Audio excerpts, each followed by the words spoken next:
The headache was a dull, persistent drumbeat against the inside of my skull. A souvenir from the hospital. A souvenir from the accident I couldn't remember. The doctors called it transient global amnesia, a fancy term for a blank slate. My life, my memories, my own name, Leo, felt like trivia I'd learned about a stranger. This apartment, they told me, was mine. It felt like a stranger's, too. It was a mess. A week's worth of unopened mail, fast food containers, and the general dust of neglect coated every surface. If I was going to restart a life I didn't recognize, the least I could do was make it clean. I hated it. Every grubby plate and sticky countertop felt like an accusation. "Fuck this," I muttered, the words tasting sour in my mouth. I yanked a black trash bag from under the sink and started scooping garbage into it. Old magazines.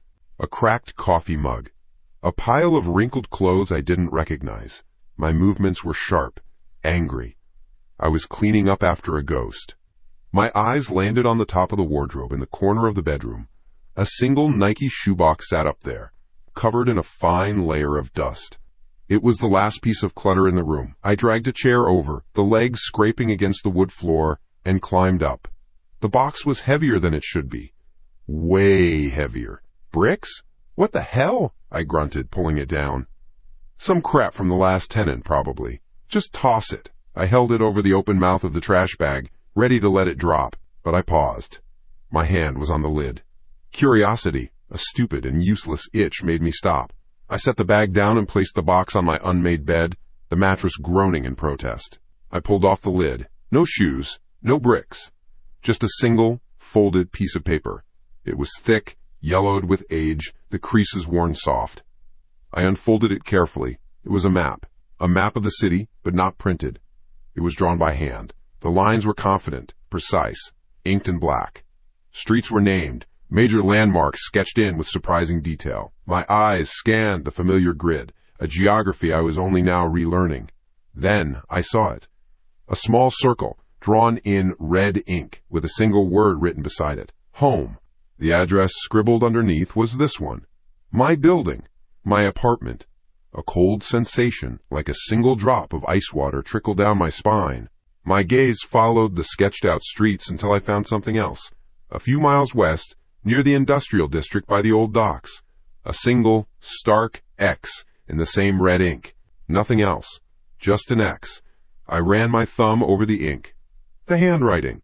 The neat, slightly slanted block letters. I knew it. Or, a part of me did.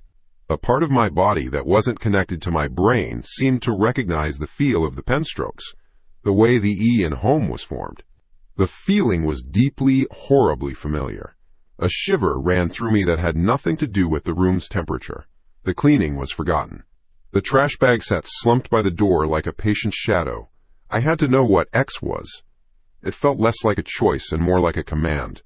I pulled my phone from my pocket, the screen bright and alien. I opened the map app, my fingers feeling clumsy on the glass. I held the paper map next to it, trying to triangulate the location of the X, using the hand-drawn street names as a guide. Old Harbor Street, Cinder Lane. It looked like an abandoned warehouse district. A place you go to dump a body, not to mark a treasure. I was zooming in, my thumb hovering over the satellite view, when the screen flickered. Once. Twice. Then it dissolved into a chaos of green and purple static, a low humming sound buzzing from the speaker. I shook it, slapped the back of it. Nothing. The screen went black. Dead. Shit. Fucking great. I tossed it onto the bed in disgust. First my brain, now my phone, but then the screen lit up again. It wasn't the home screen, it was the Notes app. A blank white page. My breath caught in my throat. At the top of the screen, the cursor blinked. And then, it started. A letter appeared. F. A pause. I. Another pause, longer this time. NDI. Stared, my mind refusing to process what my eyes were seeing. The letters kept coming, typed out slowly, deliberately, by an unseen hand. Find it. A scream built in my chest, hot and sharp, but I swallowed it down. I scrambled back, away from the bed, and through the phone. It hit the mattress with a soft thud and lay there, screen glowing with its two-word message. My heart was a jackhammer against my ribs. My gaze darted around the apartment. The windows were closed. The evening light was fading outside, casting long shadows across the floor. I ran to the front door. My hand, slick with a sudden sweat, fumbled with the deadbolt. I twisted it. It was already locked. I'd locked it when I came in. The chain was in its slot. I had locked myself in? No one could get in. So how? Soup. My back was pressed against the door, the cool wood a flimsy shield. I was alone. I had to be alone. The doctor's words echoed in my head. Paranoia can be a side effect. Confusion. Was this it? Was my brain just breaking? I forced myself to breathe. In, out. It was a hallucination. The stress. The amnesia. It had to be. I held my breath, listening. The apartment was silent. No, not silent. There's always a noise, the hum of the refrigerator. The whisper of traffic from the street below, the frantic thumping of my own blood in my ears. I strained to hear anything else, anything out of place. Click. It was so quiet I almost missed it. A tiny, metallic sound. A latch. It came from the bedroom, from the wardrobe. My blood went cold. I turned my head slowly, peering down the short hallway into the bedroom. Everything looked the same. The unmade bed, the chair, the wardrobe against the far wall. But the door to the wardrobe wasn't closed all the way. It was open. Just a crack. An inch of pure, solid blackness against the dark wood. I knew, with a certainty that defied all logic, that it had been shut tight just minutes ago. I stood frozen in the hallway, my feet cemented to the floor. My eyes were fixed on that sliver of darkness. It felt like a void, an absence of light that was sucking all the air out of the room. Time seemed to stop. Every muscle in my body was screaming at me to run, to break down the door, to smash a window, but I couldn't move. I could only stare at that black gap, waiting for something to look back. My heart beat so hard it hurt. I didn't dare breathe. The silence stretched, pulled tight like a wire about to snap. Seconds felt like minutes. Minutes felt like hours. Nothing happened. The black strip of emptiness remained. Maybe it was the wind. Maybe the latch was just loose. My mind, clawing for any rational thought, latched onto that. A loose latch. That's all it was. I was scaring myself. I was falling apart. Anger, hot and sharp, cut through the fear. Anger at my broken mind, at this whole situation. I was not going to be a prisoner of my own fear in my own home. I pushed myself off the front door. My legs were trembling, but they held. One step, then another. I moved down the hallway, my eyes never leaving the wardrobe. I didn't walk quietly. I let my heels fall heavily on the floor, a clumsy announcement of my approach. See? I'm not scared. A lie. When I reached the bedroom, I didn't hesitate. I grabbed the handle of the wardrobe door and, with a yell that was more frustration than courage, I ripped it open. Light flooded the interior. A row of unfamiliar shirts on hangers, a pile of shoes on the floor, dust motes dancing in the sudden light. It was empty. Of course it was empty. A shaky laugh escaped my lips. The tension drained out of me in a rush, leaving me dizzy and weak. I leaned against the door frame, pressing the heel of my hand against my forehead. Empty. I was losing my mind. The accident had rattled something loose upstairs. That's all it was, a waking nightmare. I took a deep, shuddering breath and turned around, ready to laugh at the phone still lying on the bed, at the stupid map that started all this.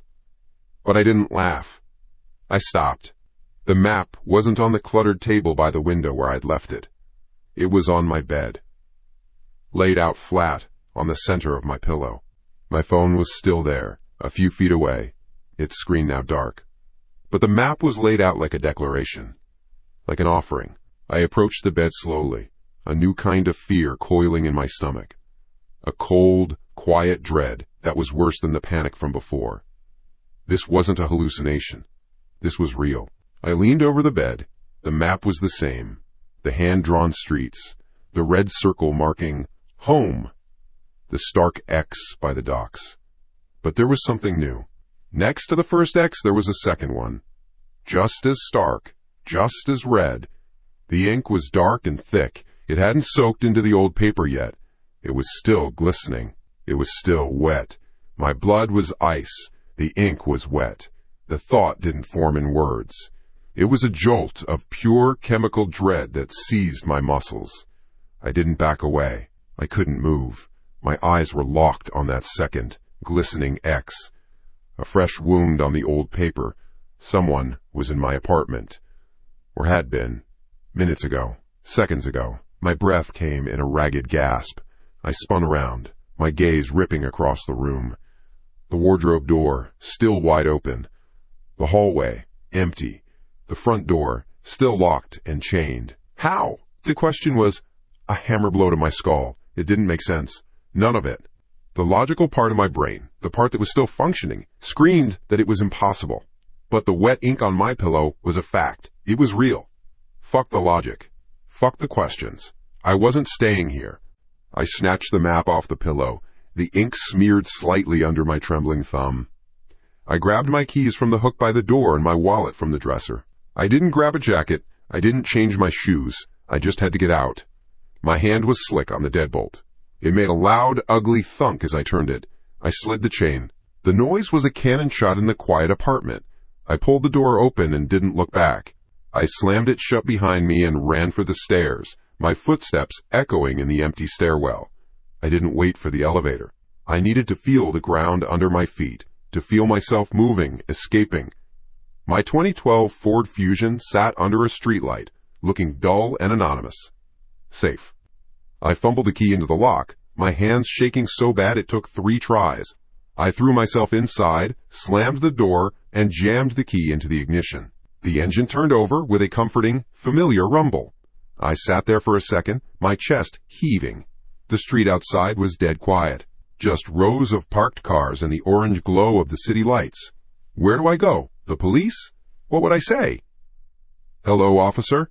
I have amnesia, my phone is possessed, and a ghost is drawing on my Scooby-Doo treasure map? They'd put me in a padded room.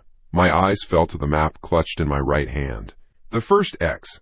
The one near the docks. No, the new one. The second X. The wet one. I smoothed the paper out on the passenger seat. It was in a different direction. Out of the city. East. Along a highway I didn't know. The handwriting next to it was the same as home. Neat. Slanted. It named a crossroads. Route 7 and Old Miller Road. Next to it was a tiny, crude drawing of a gas pump. A choice. Drive aimlessly all night, waiting for... what? Or go to the X. It wasn't a choice at all. This wasn't a treasure hunt. It was a leash. And it was pulling. I put the car in drive, the tires squealing a little as I pulled away from the curb too fast. Some asshole's joke, I said out loud. The sound of my own voice was thin. Some sick, fucked up prank. I kept repeating it as the apartment building shrank in my rearview mirror. A prank? That's all. Maybe from a friend I couldn't remember. Yeah, that had to be it. The city thinned out. Skyscrapers gave way to strip malls, then to houses with dark lawns. Soon it was just the 4-lane highway and the blackness of the trees on either side. My headlights cut a lonely tunnel through the dark. I drove faster than I should have, my knuckles white on the steering wheel. I kept checking my mirror.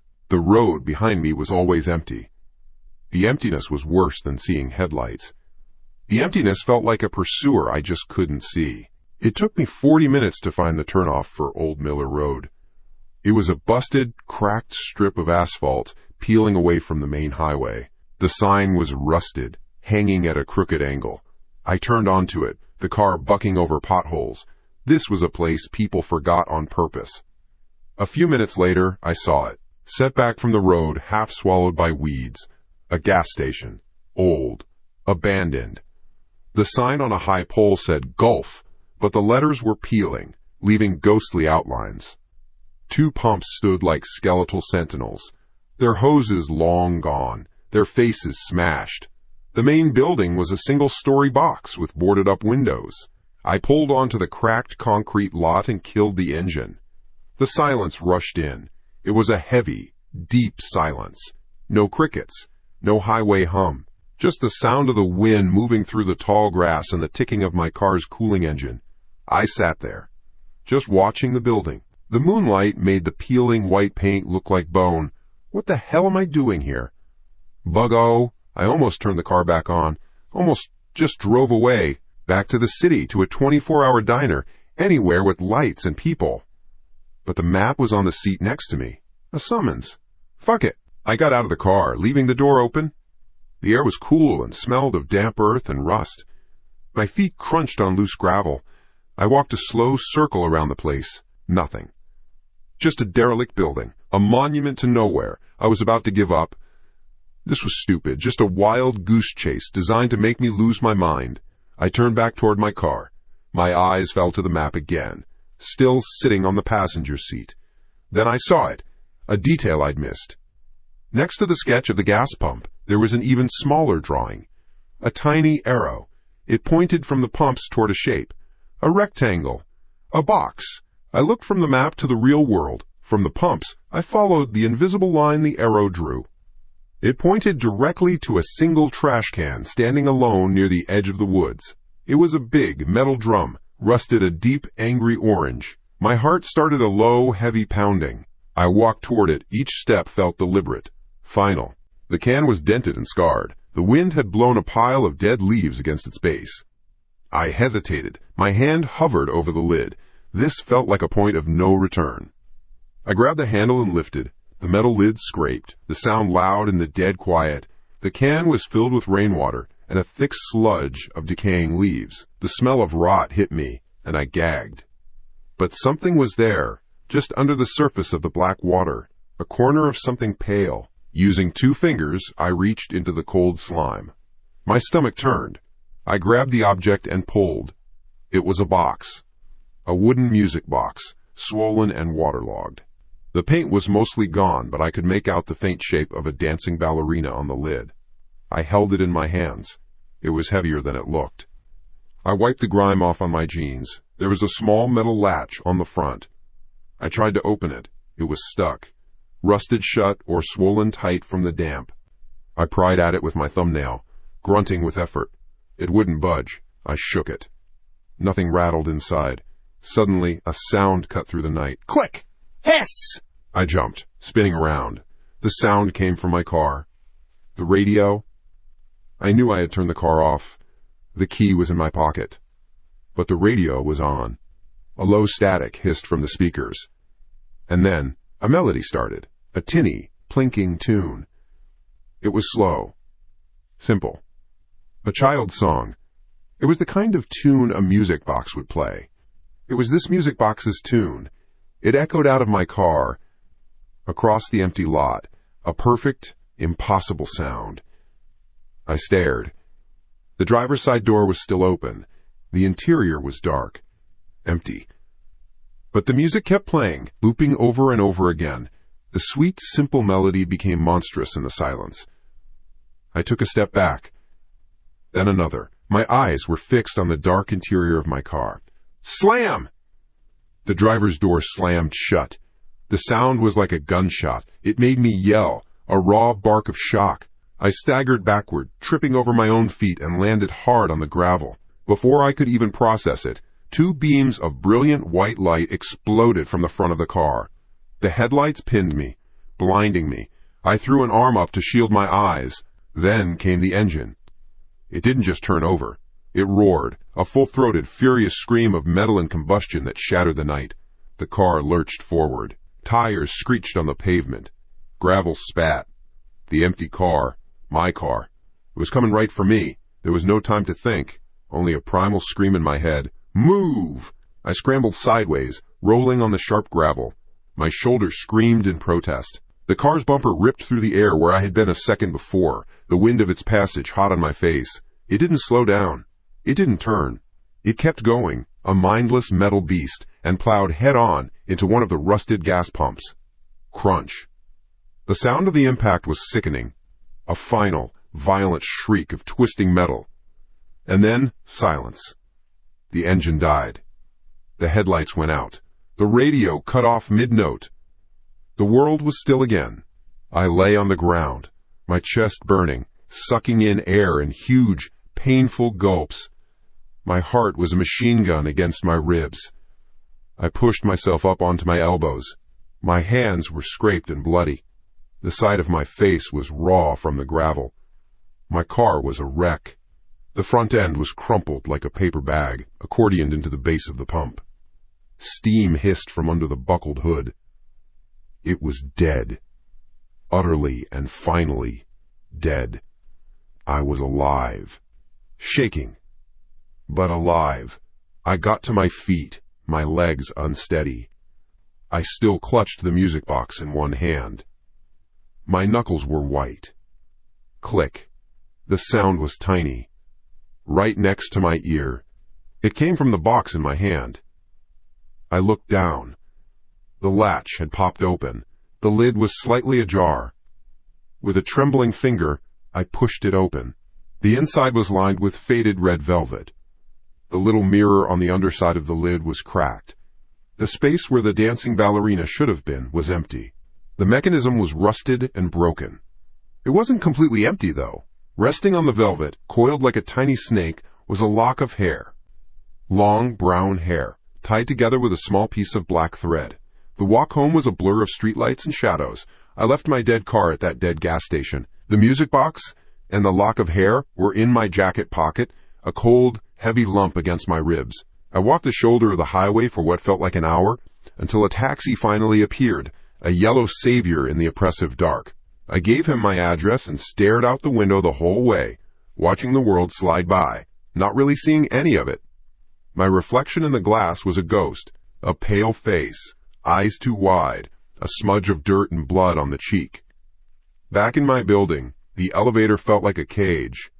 I took the stairs again. The silence of the stairwell was better. At least I was making the noise. Inside my apartment, I double-bolted the door and slid the chain across. The metallic clicks were small, comforting sounds. I went straight to the corner of the living room by the sagging bookshelf and opened the bottom drawer of a dusty end table, the one filled with old bills and takeout menus. I shoved the waterlogged music box and the lock of brown hair inside, burying them under a pile of bank statements I'd never opened. Out of sight. I slammed the drawer shut. It was junk, refuse from a prank that went too far. It didn't mean anything. My hands were still shaking. I looked at the phone on the counter. The police. I had to call them.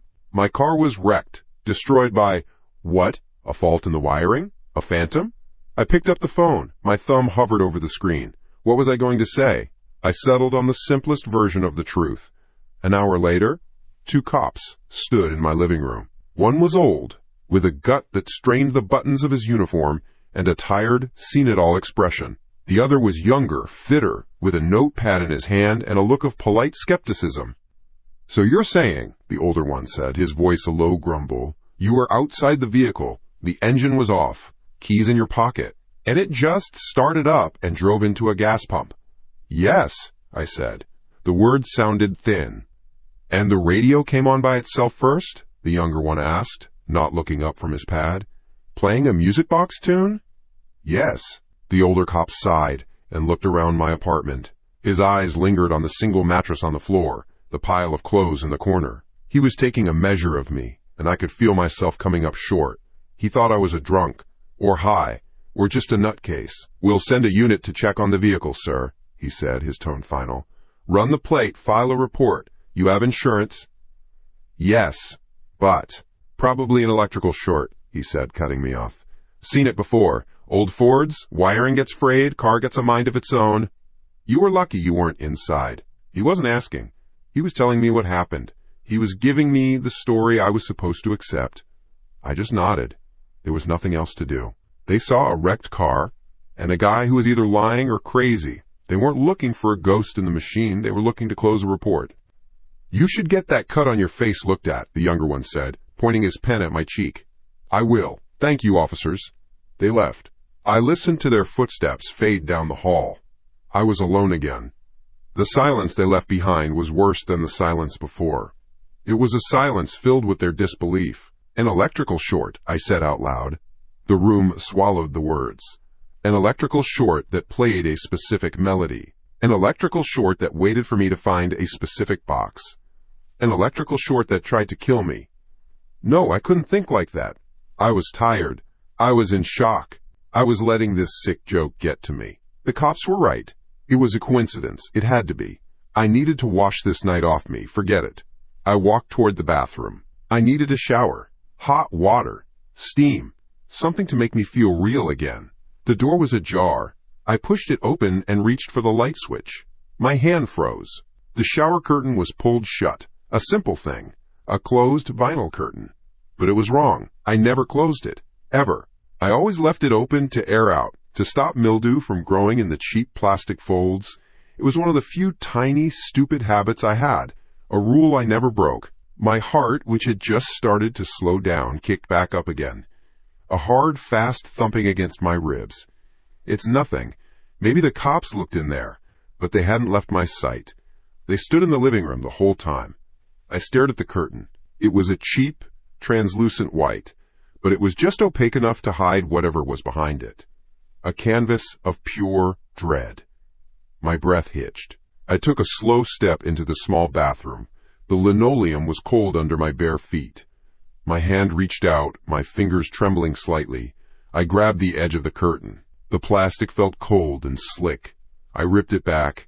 The metal ring screeched on the rod, a violent, ugly sound in the small room. Nothing. The tub was empty. Just the white porcelain, the dripping faucet, the faint smell of old plumbing. Relief washed over me, so potent it made my knees weak.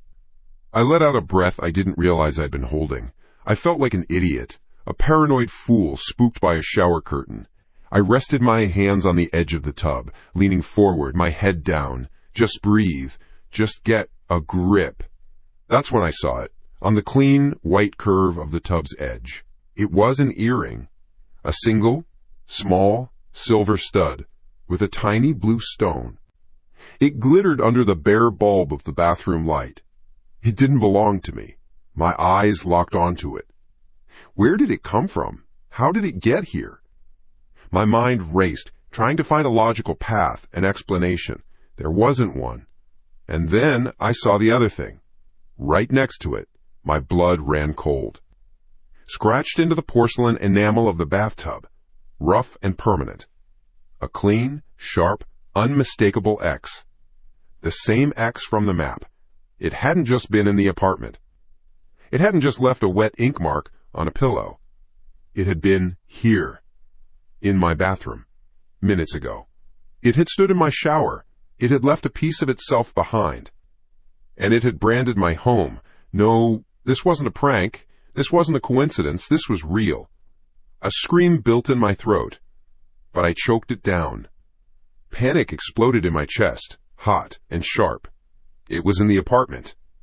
Right now. Hiding. I spun around, my back slamming against the tiled wall.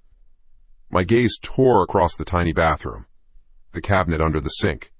Empty. Behind the door. Nothing. I burst out of the bathroom, my mind screaming. The front door. It was still locked. The chain was still on. I rattled it. Solid. I ran to the living room window, the one that looked out onto the fire escape. I fumbled with the lock. It was latched. Secure. Every point of entry was sealed from the inside. How? How the hell did it get in? Halakapleen. The question was a physical blow. It didn't make sense. It was impossible. But the X was real. The earring was real. My eyes darted around the room, searching for a weapon.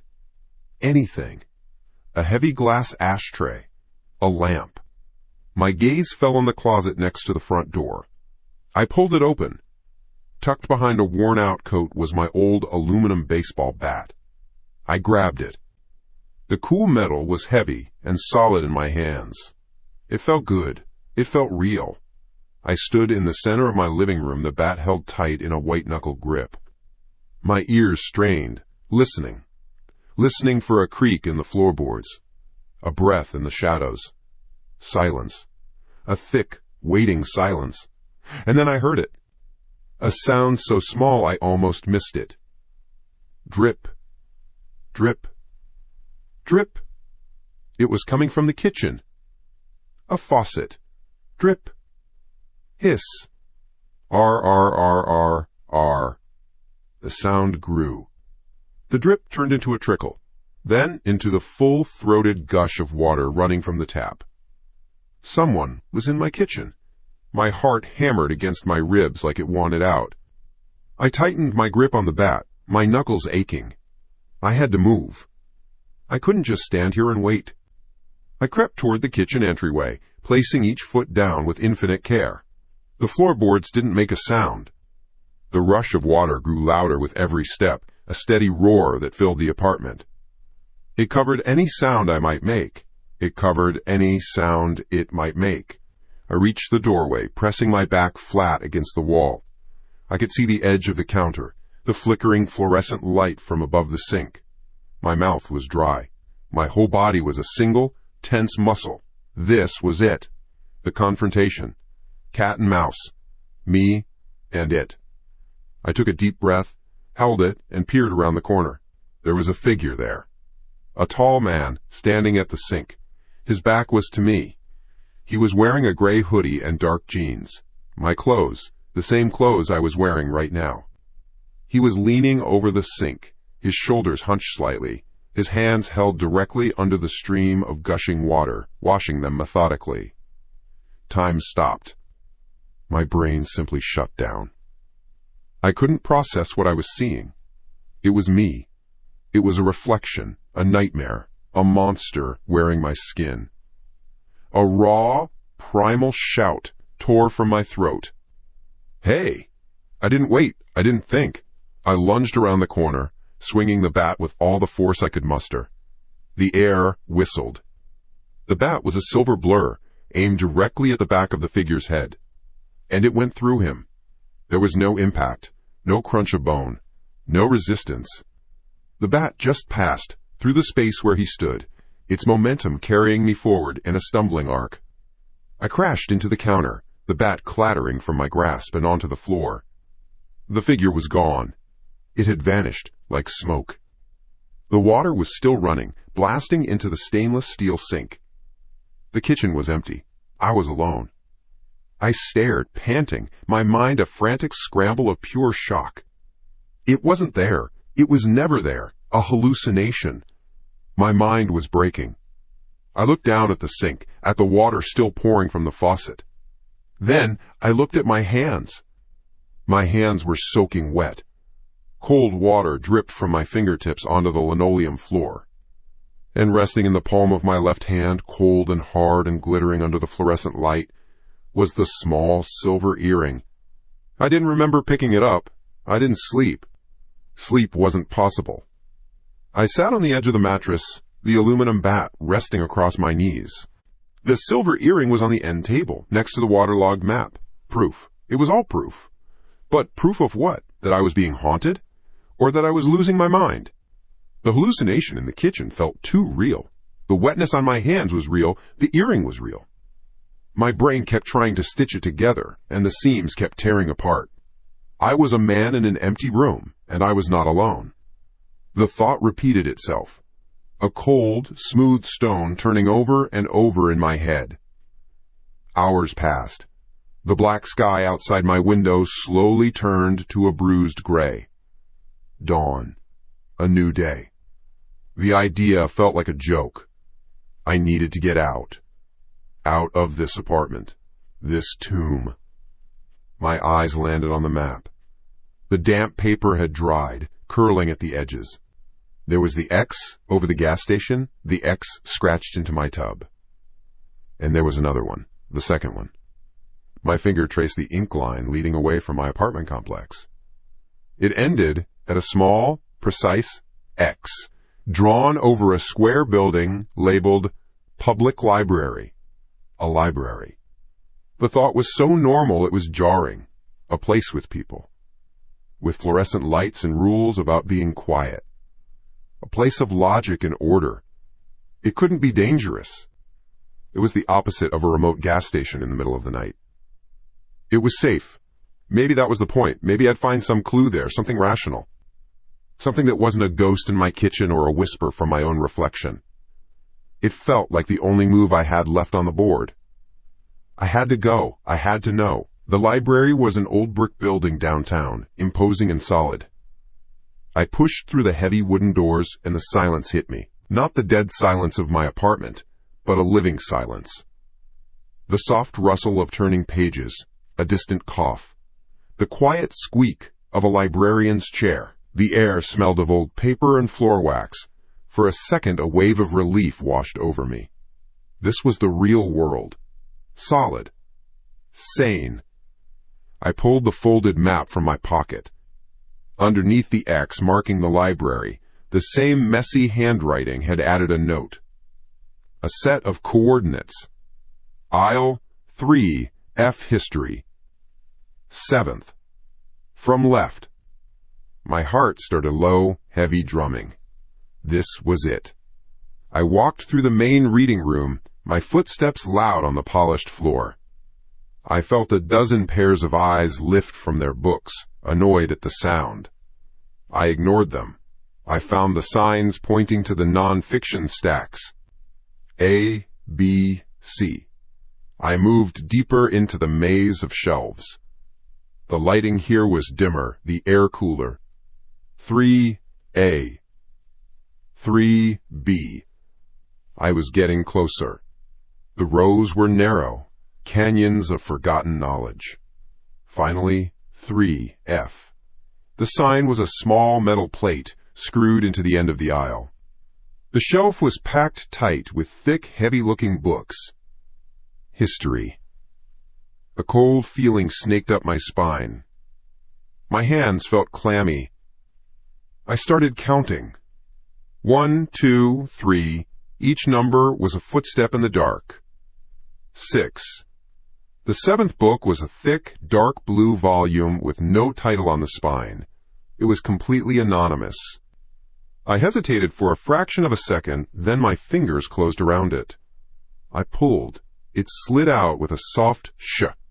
I held my breath, expecting something to happen. Nothing did. It was just a book.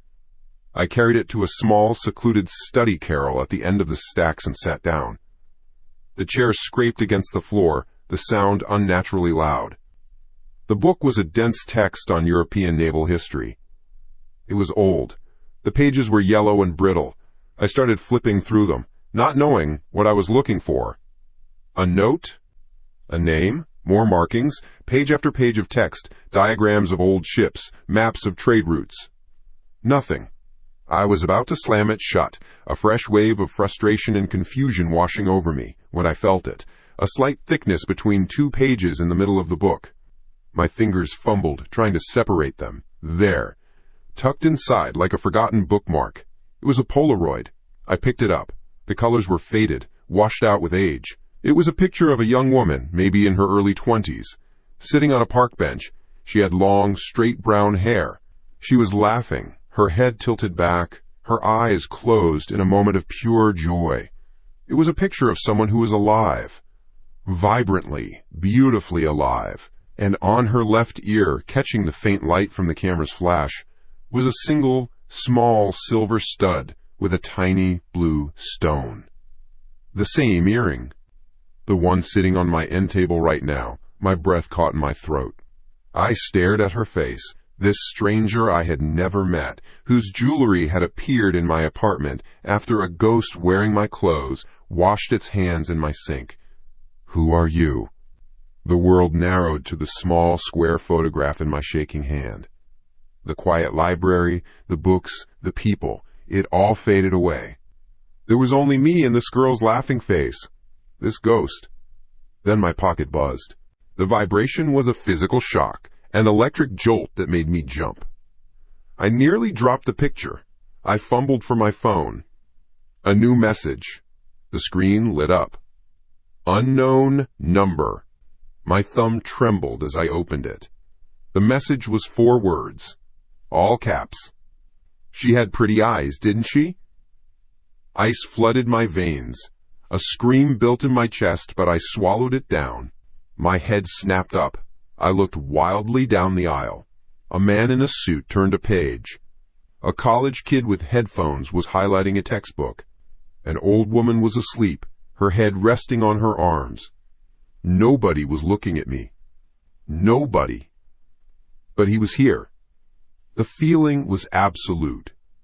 He was in this building. He was watching me right now. The safety of this public place evaporated in an instant. It wasn't a sanctuary. It was a hunting ground. And I was the prey. The rows of bookshelves no longer looked like sources of knowledge. They were hiding places. The other patrons weren't just people. They were suspects. Any one of them could be him. My heart was a frantic hammer against my ribs. I shoved the Polaroid and the phone into my pocket and stood up so fast the chair screeched backwards and fell over with a crash. Several heads turned in my direction now. Annoyed glares. A librarian from the main desk stood up, frowning at me. I didn't care. I had to get out. I turned and ran, not toward the exit. Deeper into the stacks. I needed a place to hide. A place to think. My mind screamed a single destination. The men's room. A door I could lock. I burst through the door, my shoulder hitting the painted metal. I slammed it shut behind me. I didn't stop there. I stumbled into the first available stall and slammed the flimsy door, fumbling with the metal latch until it clicked into place. The sound was a small, hollow comfort. I was finally alone. I leaned against the wall, gasping for air, my lungs burning. My head was spinning. He's here. He saw me find the picture. He texted me. How? The question was a physical blow. How did he know? By Alice, I pushed myself off the wall and faced the small, stained mirror above the sink. I needed to see my own face. I needed to see something real. I looked into the mirror. My own reflection stared back. Pale face, wild eyes, sweaty hair plastered to my forehead. It was me. Then my reflection smiled. It wasn't my smile. It was a slow, cruel curving of the lips, a predator's smile. It was full of a knowledge that I didn't possess. My own face was looking at me like it was a stranger who hated me. My throat went dry. I couldn't move. I couldn't breathe. I was paralyzed, watching the monster that wore my face. And then it spoke. The voice was mine, but it came from the mirror. And it was wrong. It was deeper, rougher, a layer of gravel underneath my own tone. You liked her? The reflection asked, its smile widening. I did too. A raw, animal noise tore from my throat. It was a sound of pure terror and rage. I didn't think. I acted. My right fist flew out. I swung with all the force in my body, aiming directly at the smiling face in the glass. My knuckles hit the mirror. There was a loud, explosive crack. The glass shattered, exploding outwards in a spiderweb of 1,000 pieces. The smiling face fractured into slivers and shards, then vanished. Pain flared in my hand, sharp and hot. I stumbled back, clutching my fist, staring at the empty frame, at the pieces of broken mirror on the dirty floor. The door to the restroom burst open. A security guard and a man in a rumpled suit, the library manager, stood there, their eyes wide. What the hell is going on in here? The guard shouted. I just stared at them, my mind a blank, howling void. I slid down the wall, landing in a heap on the floor, my back against the cool tile of the stall. My hand was bleeding. Red was dripping onto the linoleum. None of it felt real. They called the paramedics. They were fast. It was all a blur of calm, professional voices and concerned faces. They led me out of the bathroom and sat me down on a chair in a back office. The library was a low hum of activity on the other side of the door. Sir? Can you hear me? You're going to need stitches, one of the paramedics said, a young woman with tired eyes. She was gently cleaning my hand with an antiseptic wipe. The sting was a distant sensation. Are you okay? The other one asked, an older man with a gray mustache. I looked at him. I couldn't form words. I just nodded. A slow, mechanical nod. Okay? I would never be okay again. As the woman carefully wrapped a bandage around my bloody knuckles, my gaze drifted down to the floor. The security guard had swept most of the broken mirror into a pile, but a few shards still lay scattered near my feet. I saw my reflection in one of the larger pieces. My fractured face looked back at me from the floor, and it winked. They didn't call the cops. Not officially. The library manager, a man whose suit looked like he'd slept in it, wanted this whole thing to just go away. A guy having a mental breakdown and smashing a mirror was bad for business. The paramedics patched up my hand, the bandage a stark white against the grime on my skin. They asked me questions I didn't have answers for. My name, my address. I gave them mechanically. They wanted to take me to the hospital. I refused. The security guard, a heavy man with a tired face, put a hand on my shoulder. Son, we can't just let you walk out of here. You're a danger to yourself. I'm fine, I lied. The words tasted like ash. The manager wrung his hands. Our policy requires a mandatory psych evaluation in cases like this. We have a consultant the city uses, Dr. Eris. Her office is just a few blocks from here. We'll call you a cab. You go, you talk to her, she signs off, we forget this happened. You don't go. Well, then I have to file a report. Vandalism. Public disturbance. It wasn't a choice. It was a command. A way to get me out of his library without paperwork. The cab ride was a blur, smears of light and color through a dirty window. My bandaged hand throbbed in my lap. I kept seeing the winking eye and the shard of glass. I kept hearing the voice from the mirror. You liked her? I did too. It wasn't my voice. But it was. Dr. Eris's office was in one of those new glass buildings that all looked the same. The waiting room was empty. Soft gray chairs, a single sad-looking plant in the corner, and the low hum of an air conditioner. It was quiet. Too quiet. A woman in a sharp pantsuit called my name. She was Dr. Eris. She wasn't what I expected. She was young, maybe late 30s, with dark hair pulled back in a severe knot. Her eyes were sharp, intelligent. She didn't look like someone who listened to crazy people for a living. She led me to a room that looked more like a modern living room than a doctor's office. Two comfortable-looking armchairs faced each other with a low-glass table in between. No! Couch. She gestured for me to sit. The leather of the chair was cool against my back. The library manager, Mr. Hayes, called ahead, she said, her voice calm and even. She sat opposite me, crossing her legs. She held a sleek, thin tablet. He said there was an incident. I stared at my bandaged hand. I broke a mirror. Why? The question hung in the air.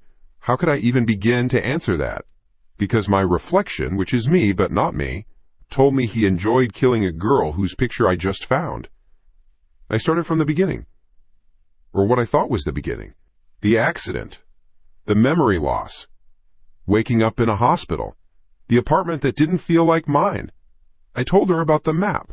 The waterlogged piece of paper I found taped under my sink. The X over the gas station. I told her about the earring. The dead employee. The hallucination in my kitchen. The water.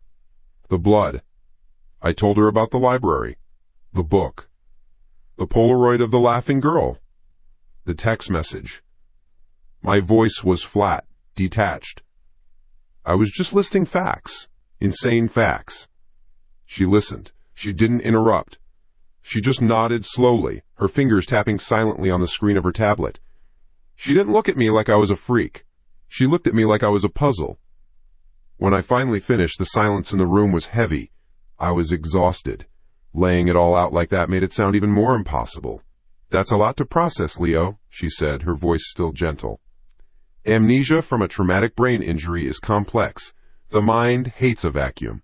It will create things, vivid hallucinations, false memories, paranoia, to try and fill in the gaps. It's a hallmark of severe PTSD. Your mind is trying to build a narrative for a trauma it can't remember. Her words were like a life raft, a rational, medical explanation. It wasn't a ghost. It wasn't a stalker who knew my every move. It was me, my broken brain. The idea was still terrifying, but it was a terror I could almost understand. It made more sense than the alternative. So the man in the kitchen, the voice from the mirror, your mind personifying your trauma, she said, leaning forward slightly. A manifestation of the violence you experienced or witnessed during the accident. An alter ego of sorts that your subconscious has created. It's not uncommon. Do you ever feel it? Do you ever feel like you're someone else? My throat was dry. I thought of the rage I felt when I punched the mirror, the cold certainty that he was here when I got that text, the wink. I swallowed. Sometimes. She made a note. In the accident report, she continued, her eyes scanning her tablet, the responding officer noted a distinguishing mark, a small tattoo on the back of your neck, but I don't see it now. My left hand shot up, my fingers touching the skin just below my hairline. It was smooth. Nothing there. Not a bump, not a scar, not a trace of ink. I'd looked at myself in the mirror 100 times over the last few weeks. I knew my own face, my own body. No, I said, a new wave of confusion washing over me. The report was wrong. I don't have any tattoos. Dr. Eris looked up from her tablet. She offered a small, reassuring smile. My apologies. The report must have been mistaken. An error in the paperwork. It happens. She placed the tablet on the glass table. We're just getting started, Leo. But this is a good first step. We can work through this. Let's schedule another session for this time next week. Relief. It was a weak, watery feeling, but it was there. A plan. A doctor. A way forward that didn't involve running from ghosts. She stood up, signaling the end of the session. I'll walk you out. She turned her back to me and walked toward the door. The stark white of the wall, the clean lines of her dark pantsuit. Everything was normal. Safe. Then I saw it. Just below her hairline, peeking out from the collar of her suit jacket, on the back of her neck. A small tattoo. A single, sharp, blood-red letter X. The air left my lungs in a single, silent gasp. My blood turned to ice. The room tilted. The gray chairs, the glass table, the sad plant. It all dissolved into a meaningless background. There was only the back of her neck and the red X burned into her skin. The same X from the map. It was a trap. The thought wasn't a thought. It was a physical blow. She reached the door. Her hand rested on the handle. She didn't open it. She just stood there for a second, her back still to me. Then she turned around. The professional calm was gone from her face. The gentle, therapeutic smile was still on her lips, but it was a mask now. A horrible, stretched thing. Her eyes were different. They were flat. Cold. The eyes of a snake. Ah, she said, and her voice was no longer gentle. It was crisp. Hard. It seems our session will have to end a little earlier than planned. My heart hammered against my ribs. A single, primal command screamed through my mind. Run! I threw myself out of the chair, lunging for the door. She didn't move to stop me. She just watched, that dead smile plastered on her face. My hand grabbed the steel handle. I twisted. Nothing. It was locked. I slammed my shoulder against the wood. It was solid. Unmoving. I rattled the handle again, a frantic, useless noise. I was locked in. I was locked in here with her. I spun around, my back pressing against the cold, hard door. She hadn't moved. She was standing by her chair, calmly pulling her phone from her pocket. Her movements were slow, deliberate. She wasn't a doctor. She wasn't a threat. She was a warden. She didn't attack me. She didn't scream. She didn't even raise her voice. She just stood there, watching me claw at the door like a trapped animal. She watched me with a detached curiosity, the way a scientist might watch a rat in a maze it has just realized has no exit. She looked at her phone, her thumb swiping across the screen. She pressed it to her ear. My desperate struggle with the door was the only sound in the room. It's Eris, she said into the phone, her voice completely calm, devoid of all emotion. She was still looking right at me. The subject is agitated. The reactivation process is progressing well. I froze. My hand fell from the doorknob. The words didn't make sense. Subject. Reactivation. Process. She listened for a moment, her cold eyes never leaving mine. Yes, she said. He knows. We can proceed to phase 3. I slid down the door, my legs giving out. I landed in a heap on the floor, my mind a howling void. The puzzle pieces didn't click into place. They shattered the entire board. The map, the earring, the ghost, my reflection, the tattoo. It wasn't my broken mind trying to heal itself. It was them. They were doing this to me. I wasn't a patient. I was an experiment. I don't remember screaming, but I must have. I remember a man in a security uniform, not the tired one from the library, but someone younger, harder. His hands were on me. A sharp prick in my arm, cold liquid flooding my veins. My muscles went slack. My thoughts dissolved into a thick, syrupy fog. "Subject is sedated," Eris's voice said from a great distance. It sounded bored. "Send him home. The anchor is in place. He'll follow the path." He always does. The next thing I knew, I was fumbling with the keys to my apartment. The sun was down. The hallway was dark. I don't know how I got here. Cab?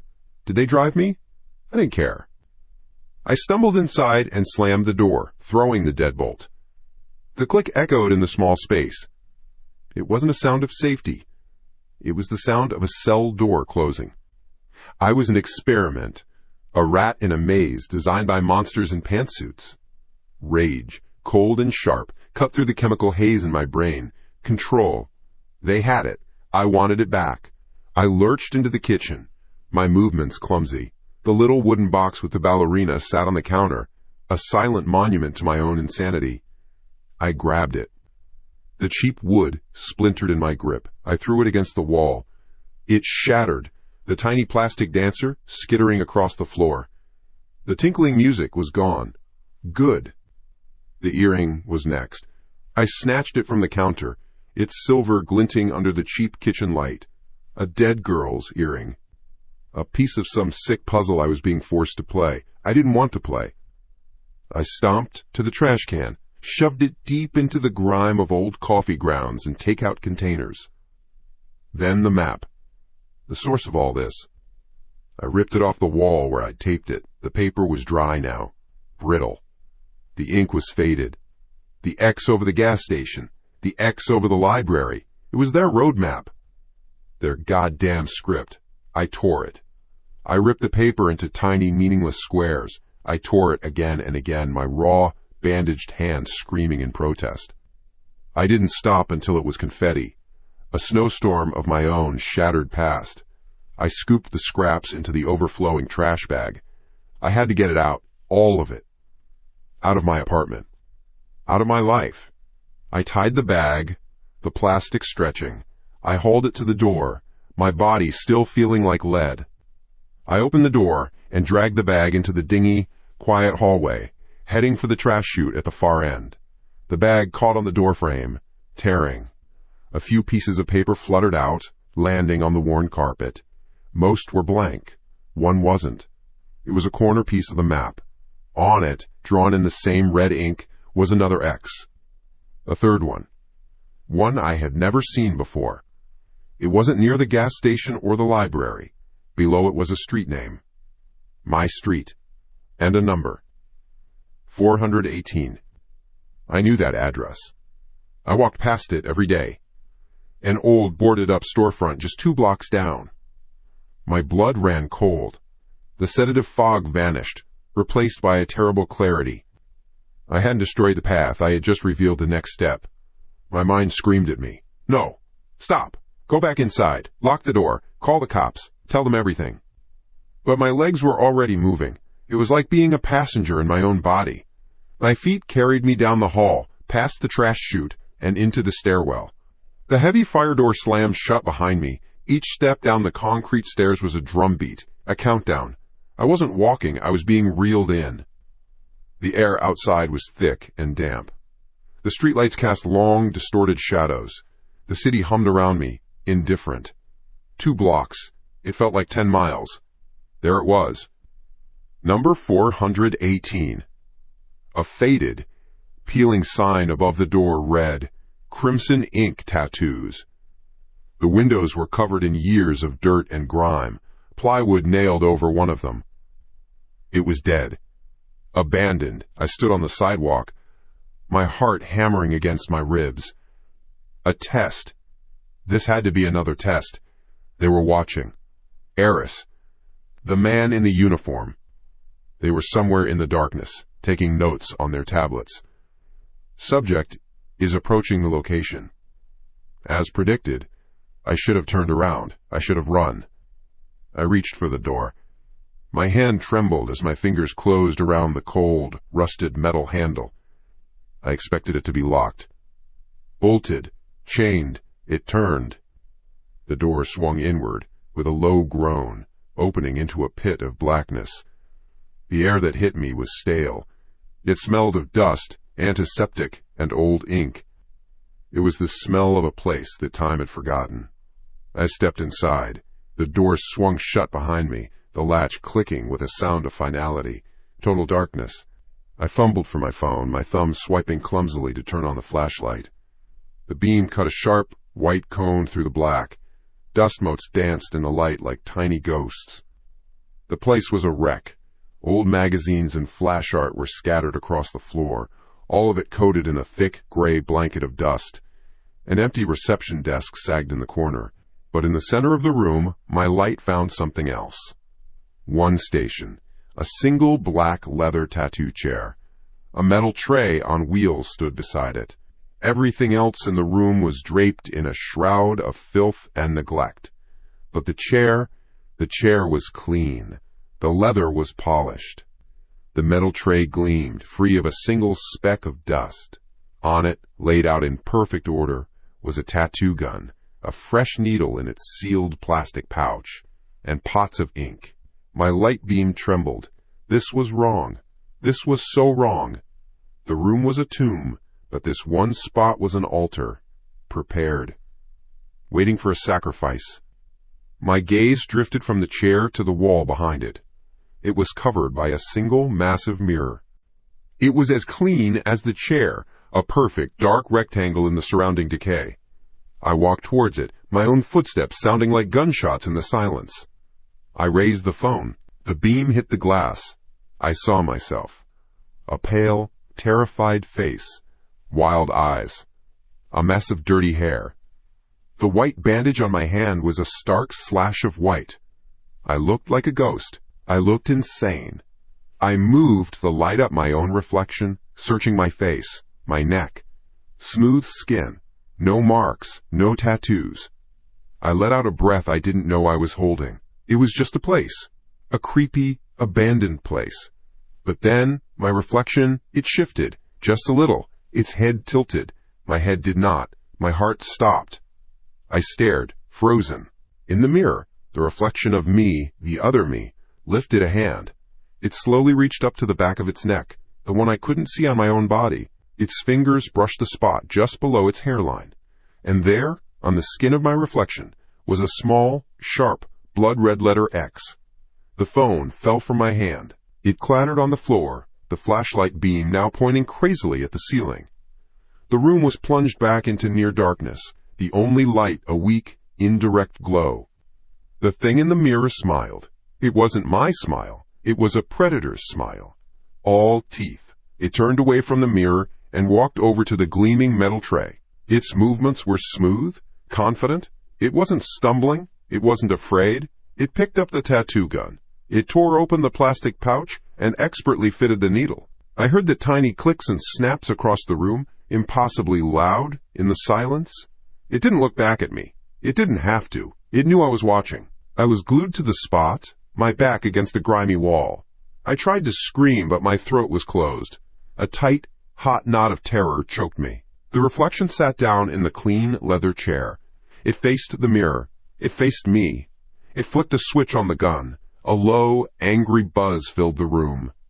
Buzz. A wasp trapped in a jar, a sound that vibrated in my teeth, in my bones. It was the sound of a nightmare coming to life.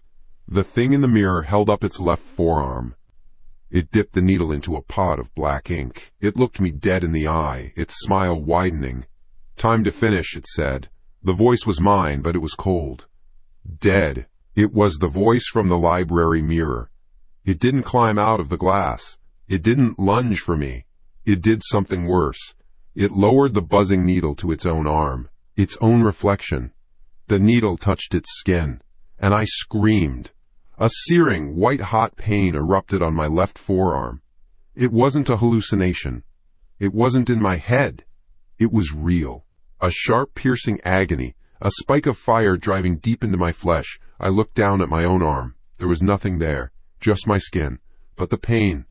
God, the pain. I shrieked, a raw, animal sound. I clutched my arm, stumbling backward. In the mirror, the reflection didn't even flinch. It held my gaze, its eyes flat and cruel, as it calmly drew a line of ink on its own skin. With every movement its needle made, a corresponding line of pure agony seared itself into my arm. I could feel the vibration. I could feel the needle puncturing my skin, over and over, 1,000 fiery stings. "Stop!" I sobbed, collapsing to my knees on the filthy floor. "Please, stop!" The reflection just kept working. The buzzing was relentless. The pain was an ocean, and I was drowning in it. It wasn't just pain. It was a violation. My own body was being puppeted, tortured by a phantom in a mirror. They weren't just reactivating a part of me. They were forging it, burning it into me. My vision blurred. The dark room swam. The last thing I saw before the blackness swallowed me whole was the reflection leaning back to admire its work, the cruel smile still plastered on its face. Consciousness returned slowly, like swimming up through mud. My head throbbed. My mouth tasted like rust and dirt. I was on the floor of the tattoo shop. It was silent. The buzzing had stopped. The room was dark, save for the weak light still coming from my phone, lying a few feet away. I was alone. I pushed myself up, my muscles screaming. My left arm, it was on fire. A deep, throbbing ache that was horribly, undeniably real. I scrambled for my phone, my fingers shaking so badly it took 3 tries to pick it up. I aimed the beam at my left arm, I pulled up my sleeve, and I saw it. It wasn't a memory, it wasn't a nightmare, it was there. On my skin. A fresh tattoo. The skin was red, swollen, weeping tiny beads of blood and plasma. The lines were sharp, black, and perfectly executed. It was the face of a girl. Her head was thrown back in laughter, her eyes full of life. It was the girl from the Polaroid. The pain in my arm was an anchor, dragging me back to the filthy floor of the real world. A raw, swollen canvas of flesh. Her face was etched into me. The laughing girl. A permanent ghost. I staggered back to my apartment, the key fumbling in my shaking hand. I slammed the door, shot the deadbolt. The click did nothing. The monster wasn't outside. It was already in. It had a key. It was inside me. The thought wasn't a question anymore. It was a fact, like gravity, like the throbbing agony in my forearm. I wasn't losing my mind. I was finding it. Or it was finding me. There was another one. A different me. The one who got tattoos in abandoned shops. The one who collected souvenirs from dead girls. The one Eris and his corporate ghouls wanted to awaken. I had to know. I had to see the man I was before the accident. My apartment was a sterile box, a model home for a man with no history. I started in the bedroom. I tore the clothes from the closet, throwing shirts and pants onto the floor. Pockets were empty, no crumpled receipts, no ticket stubs, no forgotten notes. The drawers of the nightstand held nothing but air. The space under the bed was clean enough to eat off of. This wasn't a life. It was a stage. Rage gave me strength. I moved to the living room. I ripped cushions off the sofa. Nothing. I tipped it over with a grunt. Dust bunnies and a single penny. The kitchen was the same. Bare cupboards, a nearly empty fridge. It was all a lie. A set. Wait. The hall closet. I never used it. I'd opened it once when I first moved in and saw it was empty. I yanked the door open now. A couple of cheap wire hangers. A spare light bulb on the shelf. And in the back corner, tucked behind a fold in the drywall paper, a black rectangle. A laptop. Old. A thick, heavy thing from a decade ago. It was caked in a layer of dust so thick I could write my name in it. My heart hammered. This was it. Something real. Something from before. I took it to the kitchen counter, my hands leaving clean streaks in the grime. I found an old power cord that fit. Plugged it in. I held my breath. After a moment, the screen flickered to life with a low hum. An outdated OS logo appeared. It was painfully slow. Each second stretched into a minute. The desktop was blank. A generic nature photo. My stomach sank. Wiped clean, of course. They wouldn't make it that easy. My fingers flew across the trackpad, clicking through folders, documents, pictures, videos. All empty. Every single one. No, I wouldn't accept it. I dug through system files, program data, anything that looked out of place. And then I saw it, a folder, not hidden in the normal sense, but named with a single, unsearchable character. A dot. Inside, a dozen video files. Their icons were broken, their names a jumble of random letters and numbers. Corrupted. I spent the next hour online, frantically searching for data recovery software on my phone, then downloading and installing it onto the old laptop. The progress bar crawled across the screen. 10%, 32%, 67%. Finally, it was done. A list of recovered files appeared. I clicked the first one. The video player opened. The screen was black for a second, then it flickered into a low-quality image. It was a webcam video. Grainy and poorly lit. A face stared back at me. It was my face. Younger, maybe. Thinner. But the eyes were terrified. I was sitting in this same apartment, but it was different. Messier. Books piled up. Pictures on the wall. A life. I leaned closer, turning up the volume. Video log. I don't know the date, the face on the screen said. The voice was mine, but frayed, full of a fear I was only just beginning to understand. He did it again last night. I lost time again. Woke up this morning. There was blood on my knuckles. Not mine. The me on the screen squeezed his eyes shut. I don't know where he goes, what he does, but he's getting stronger. It's like there's a wall in my head, and he's on the other side, punching it, and the wall is getting thinner. I can hear him sometimes, laughing. I couldn't breathe. My own forgotten words were a death sentence. I'm trying to fight him, the man in the video continued, his voice dropping to a whisper. I'm trying to keep him locked up. But every time he gets out, he leaves things, pieces of what he's done. Like he's proud of it. He's building something, a roadmap back to himself in case I ever succeed in pushing him down for good. He looked directly into the camera, his eyes wide with a desperate plea. If you're watching this, if I'm watching this, it means I failed. It means he's coming back. You have to. The video froze.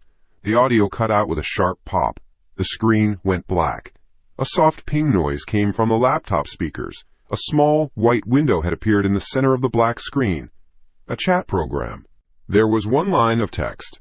Anonymous. Enjoying the show? My blood ran cold. My fingers felt like ice. Who was this? Eris? One of her goons? I typed back, my hand shaking so hard I had to correct every word. Me. Who is this? The reply was instant. Anonymous. A fan. You put on a good performance. Both of you. Me. What do you want? Anonymous. To watch. This is the best part. The part where the two halves meet. I stared at the screen. A third party. Someone else was pulling the strings. Someone who wasn't in a suit. Someone who knew about the two of me. The tattoo on my arm burned. Me. The girl. The tattoo. Did you do this? Anonymous. He did. I just gave him the needle. And the address. Anonymous. I help him remember. No, this wasn't an internal struggle. This wasn't an experiment. This was something else. A puppet show. And I was the doll. Me. WHO. Are you? The three dots indicating that Anonymous was typing appeared. They blinked for a long, agonizing moment.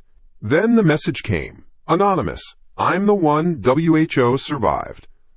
Before I could process what that meant, the chat window vanished. The screen flickered again. It wasn't the video log anymore. It was a new feed. Grainy. Black and white. A camera angle from high in the corner of my living room. I saw the room. My room. My sofa. The kitchen counter. The back of my own head hunched over the glowing laptop screen. The timestamp in the corner read a few seconds ago. It was a live feed. There was a camera in my apartment. My mind screamed, "Get out! Run! Get out now!" But I was frozen, my eyes glued to the screen, to the image of myself. My own back. Then, slowly, horribly, the head of the figure on the screen began to turn. It wasn't turning toward the door. It was turning toward the hidden camera. It kept turning, more than a human neck should. It turned to face the screen. To face me. It was my face. But it was wrong. Utterly wrong. The eyes were black pits. The mouth was stretched into a smile that was too wide, too full of teeth, a predator's smile. The smile from the mirror. It winked. I screamed and slammed the laptop shut with a crack of plastic.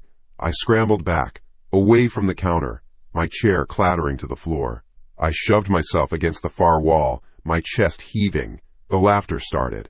It wasn't coming from the closed laptop. It was a low, guttural chuckle. And it was coming from right behind me. My head snapped around. Nothing. The room was empty. Just me and the overturned furniture. But the laughter didn't stop. It echoed in the small space, a cold, dead sound that vibrated in my bones. It was in the room. It was everywhere. I pressed my hands over my ears, but it didn't help. The sound was inside my skull. Then silence. Sudden. Absolute.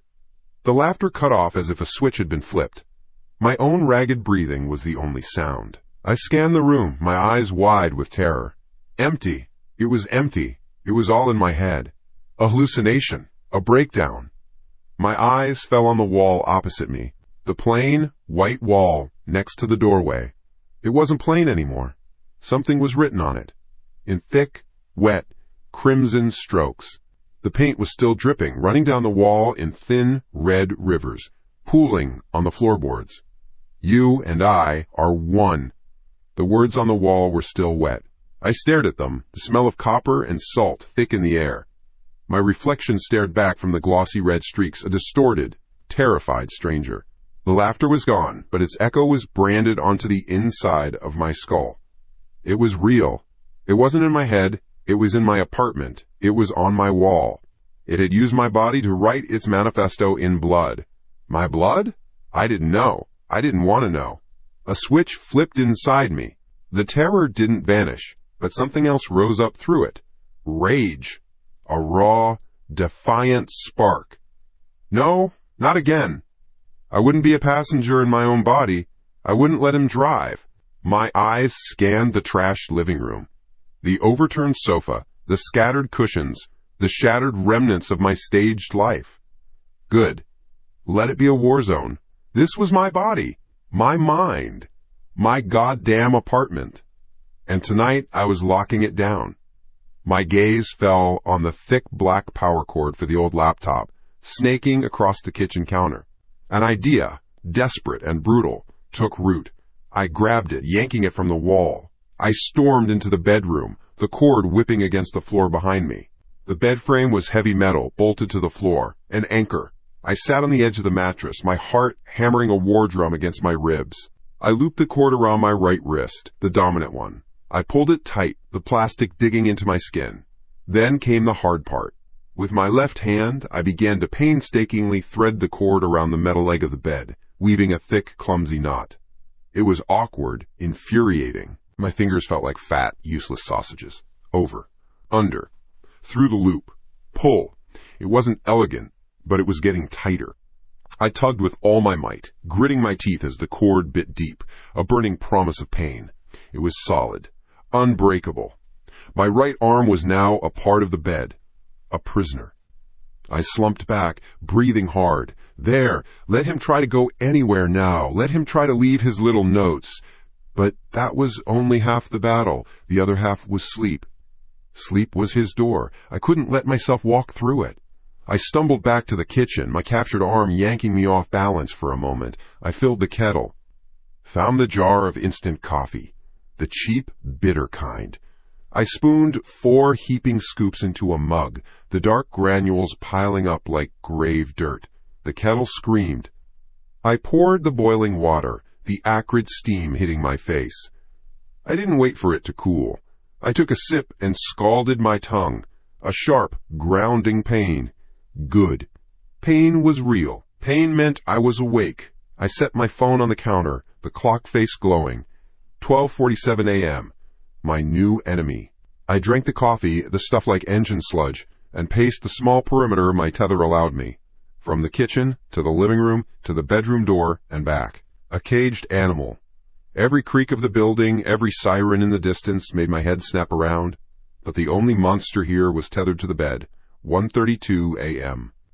Another mug of coffee. My hands were shaking. My thoughts felt loud, buzzing like trapped flies. 2:51 a.m. My eyes burned. They felt like they were full of sand. I splashed cold water on my face, the shock helping for a few seconds. The reflection in the darkened window was a wreck. Pale skin, dark circles under the eyes. I looked haunted. 3:44 a.m. My eyelids were lead weights. I kept blinking, and each blink lasted a little longer than the one before. A microsleep. A tiny death. My body was screaming for rest. Fight it. Stay awake. Don't close your eyes. He was waiting right behind them, just on the other side of the darkness. 4:17 a.m. I was leaning against the kitchen counter, my head getting heavy. I stared at the faint pattern of the linoleum floor, the lines blurring, swimming. Just for a second. I'll just rest my eyes for a second. The mug slipped from my left hand, clattering into the sink.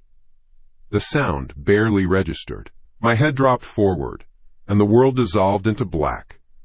I was standing in a room of blinding white. No walls, no ceiling, no floor, just an endless, sterile void. An operating theater for the soul. He was there. He stood opposite me, a perfect reflection, except for his smile. It was the smile from the mirror, the smile that didn't belong on my face.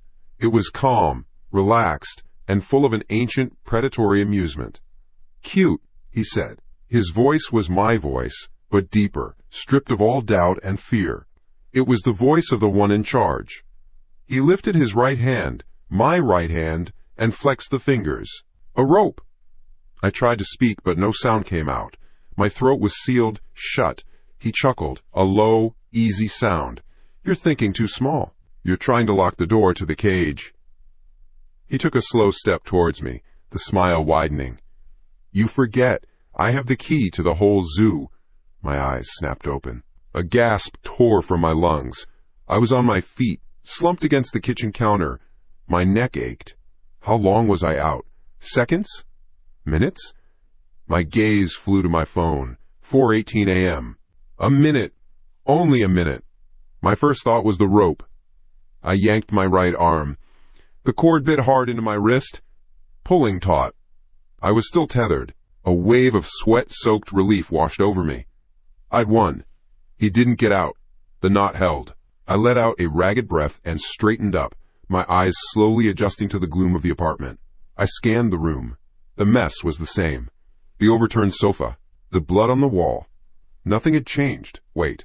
Something was wrong. My eyes fixed on the floor next to my bed. In the sliver of space I could see from the kitchen, something was different. My heart began to pound again, a slow, heavy drum of dread. I backed up slowly, the cord pulling at my arm, until I could see the full picture. On the floor, next to the foot of the bed, was a set of clothes, neatly folded. A black t-shirt, dark jeans.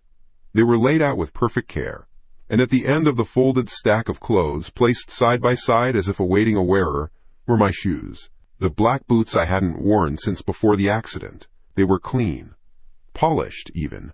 My blood ran cold. That wasn't there before. I trashed this room. Everything was chaos. This was orderly. This was deliberate. And then I saw it, resting on top of the folded t-shirt, catching the faint glow of the streetlights outside. My house key. It was supposed to be on the kitchen counter. I had left it right next to the sink. Now it was there, 10 feet away, laid out with an outfit, waiting. How? Ow! The question was a physical blow. How? I was tethered, tied down, asleep for 60 seconds. I hadn't moved. I couldn't have moved. A sob of pure, helpless terror escaped my lips. He didn't need my body to move. He didn't need my hands to pick things up. He was a ghost in my own house, a poltergeist wearing my face. He was rearranging the furniture of my life while I was strapped down, and all I could do was watch. "What do you want?" The scream ripped out of my throat, raw and broken, echoing in the ruined apartment. "What the hell do you want from me?" Silence. The only answer was the thumping of my own heart. I stood there shaking, my free hand clutching my head. This was it. The final break. I wasn't just losing my mind, it was already gone. I was alone in a room, screaming at myself. Then, a voice whispered from my own mouth. It wasn't my voice. It was his, the one from the dream. A low, gravelly sound that vibrated up from my own chest cavity. I want what's mine. Before I could even process the horror of hearing that voice come from inside me, my right hand, my tied hand, jerked to life. It wasn't a spasm. It was an intelligent, purposeful movement. The fingers, which seconds ago had been numb and limp, now worked with a terrifying dexterity. They twisted, they probed, they felt along the thick black cord, searching for the weaknesses in the knot I had so painstakingly tied. They moved like pale spiders, alien and independent. No, I gasped. My left hand shot down and grabbed my right wrist, trying to stop it. No, stop it! A war began. My own body, the arena. My left arm, my conscious will, pitted against the right, the invader. I grunted with the effort, my muscles screaming. My left hand pinned my right against the floor, but the fingers of the traitor hand kept working, wriggling, pulling at the knot with an unnatural strength. I was fighting myself, a full-blown physical brawl with an enemy who shared my blood and bone. The veins in my neck stood out. Sweat poured down my face. My breath came in ragged, desperate gasps. I could feel the knot loosening, strand by strand. He was better at this. He was stronger. Stop! I whimpered, my strength failing. I was losing a fight against my own hand. And then, just as suddenly as it began, it was over. My right hand went limp. The struggle ceased. The energy drained out of me, and I collapsed against the bed frame, my chest heaving. Silence returned. I stayed there for a long moment, panting, swimming in the adrenaline and the exhaustion. I did it. I held him off. I stared at my right hand, now still and harmless. I won. My breath slowly returned to normal. I pushed myself up, my whole body trembling from the exertion. I felt a strange sense of release. The fight was over. Then I looked down. The cord lay on the floor in a loose coil. My right wrist was free. A raw, red circle of chafed skin was the only sign it had ever been there. My mind refused to understand. I didn't feel it come undone. I was so focused on the struggle, on pinning my wrist, while my fingers, my other fingers, had just kept working. The fight was a diversion, a stage magician's trick. He kept my conscious mind occupied while he picked the lock. A faint glow from the floor caught my eye. My phone, it must have fallen during the struggle. I bent down and picked it up, my newly freed hand feeling strangely foreign. The screen was on. It was open to the chat window with Anonymous. My eyes scanned the last few lines of our conversation from hours ago. Me. WHO, are you? Anonymous. I'm the one WHO survived. And then, underneath it, there was a new message. A message sent just 1 minute ago. The timestamp matched the moment I came to my senses. The message was from me. My fingers had typed it while I was fighting myself. While I was distracted by the puppet show of my own two hands, I read the words my other self had sent. Me. Ready for the final location. I didn't drive the car. My body did. My hands rested on the wheel, but they weren't my hands.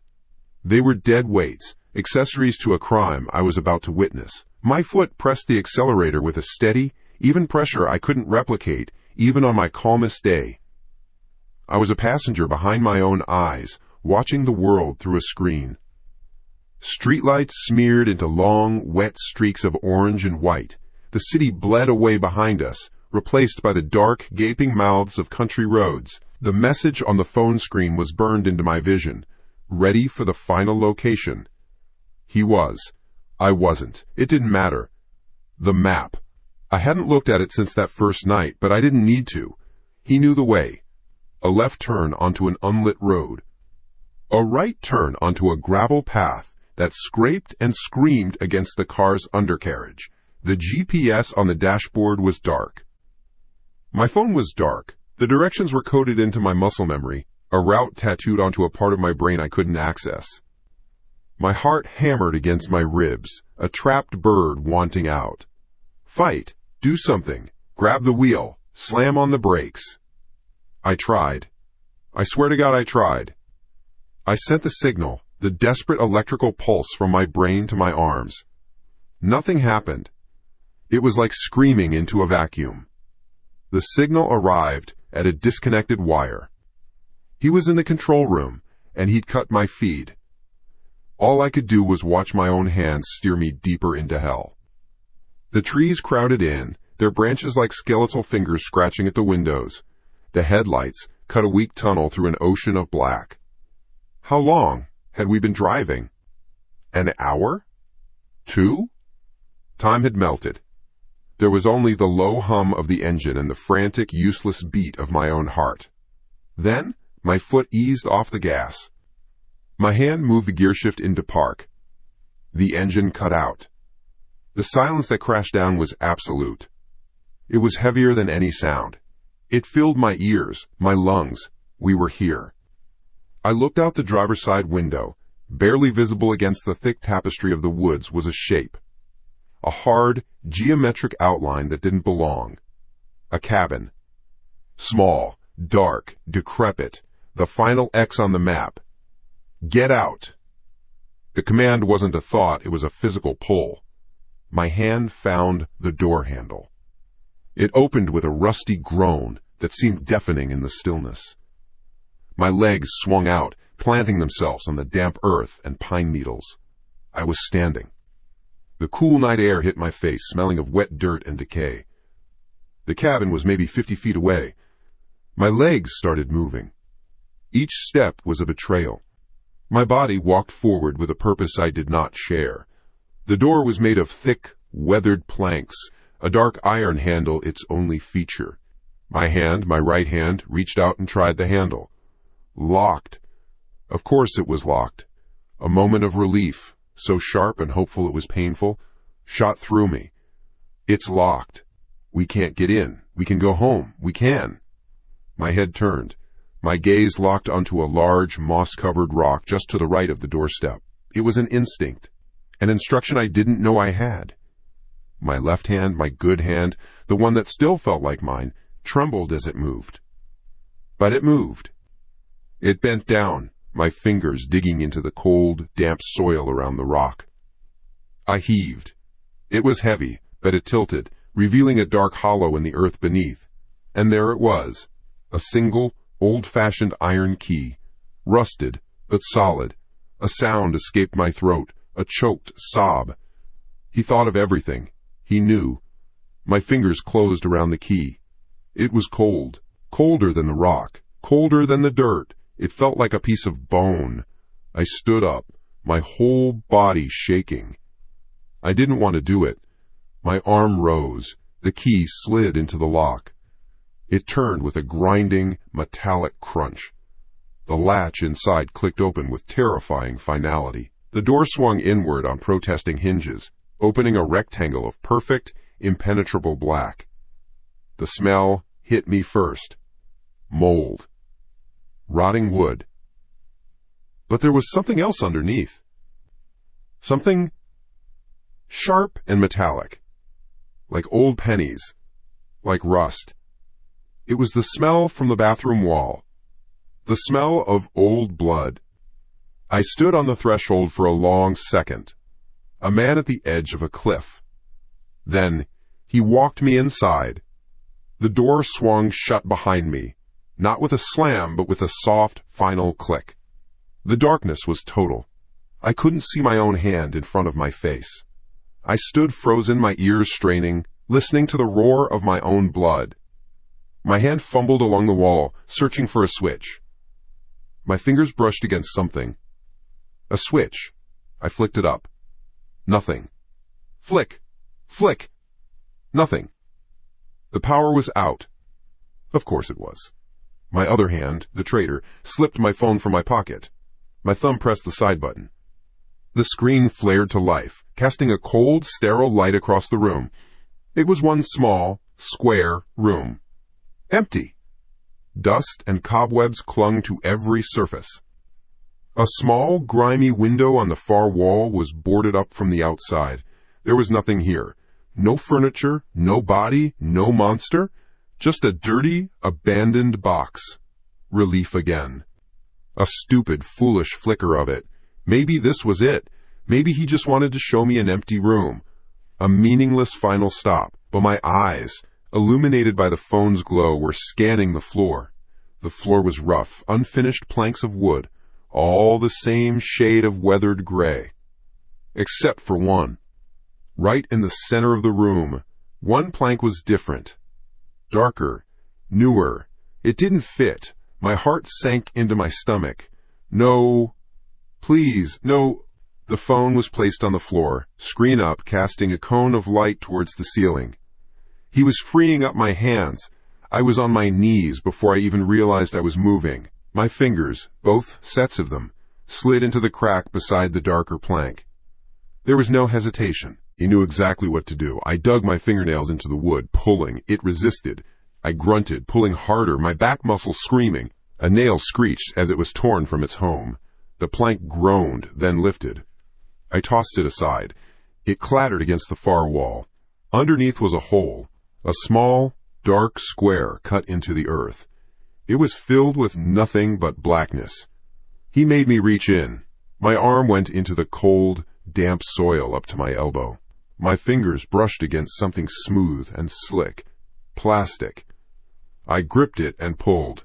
Out came a black plastic trash bag. It was heavy. It was tied at the top with a tight, complex knot. I knelt there on the floor of that foul-smelling cabin, the light from my phone making everything look surgical and unreal. I held the bag in my lap. My hands were shaking so hard I could barely hold on. I knew. On some deep, animal level, I knew this was it. This was the answer. The answer I had been running from, the answer he had been leading me to. My fingers, clumsy with terror, worked at the knot. It was stubborn. Tightly wound. He had made sure of that. Pulling. Tugging. My breath was coming in ragged, shallow gasps. The knot gave way. The top of the bag fell open. The metallic smell billowed out, thick and overwhelming. I gagged, my stomach heaving. I pointed the phone's light inside. The first thing I saw was a hammer. A claw hammer. The metal head was stained with dark, flaking patches of brown and black.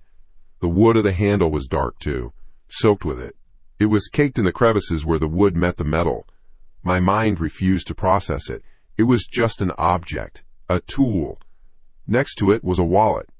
A woman's wallet, worn brown leather. I recognized it. My blood ran cold. I recognized it from the photograph, the one from the storage locker. The girl with the bright smile. With a hand that felt disconnected from my body, I reached in and took out the wallet. I fumbled it open. There was an ID card behind the plastic window. I angled the phone to see it. The name was Jessica. The face was hers. The smiling girl. I dropped the wallet as if it had burned me. But there was something else in the bag. A phone. An old model, a cheap brick. I pulled it out.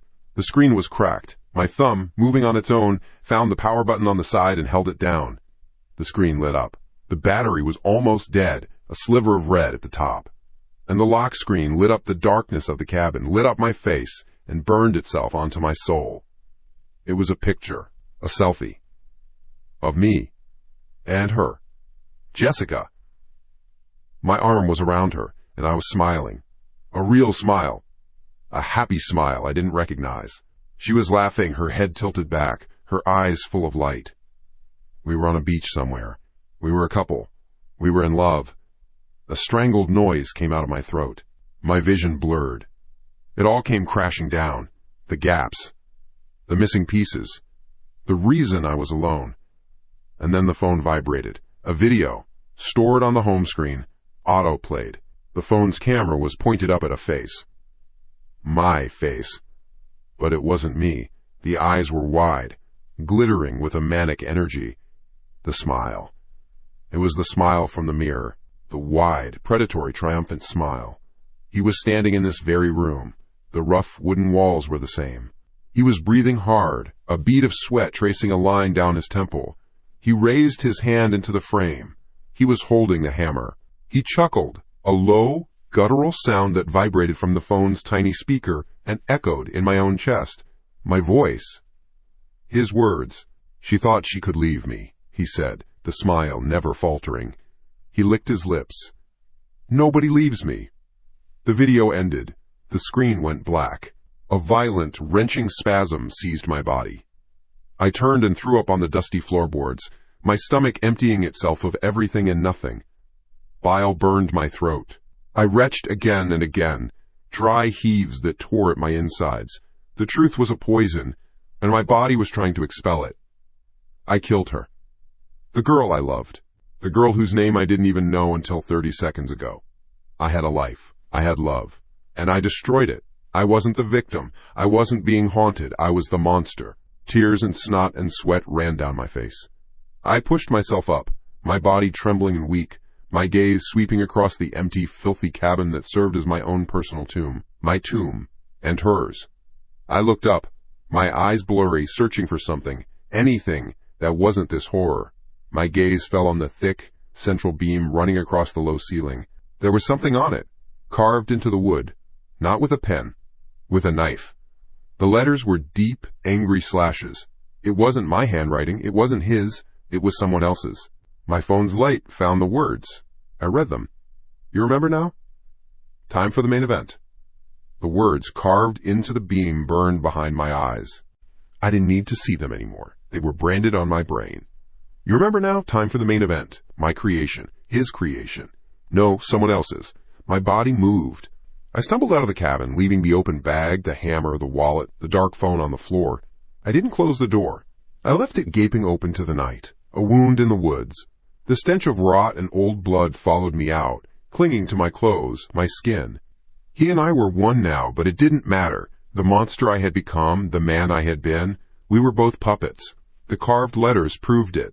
This was a stage. The car started on the first try.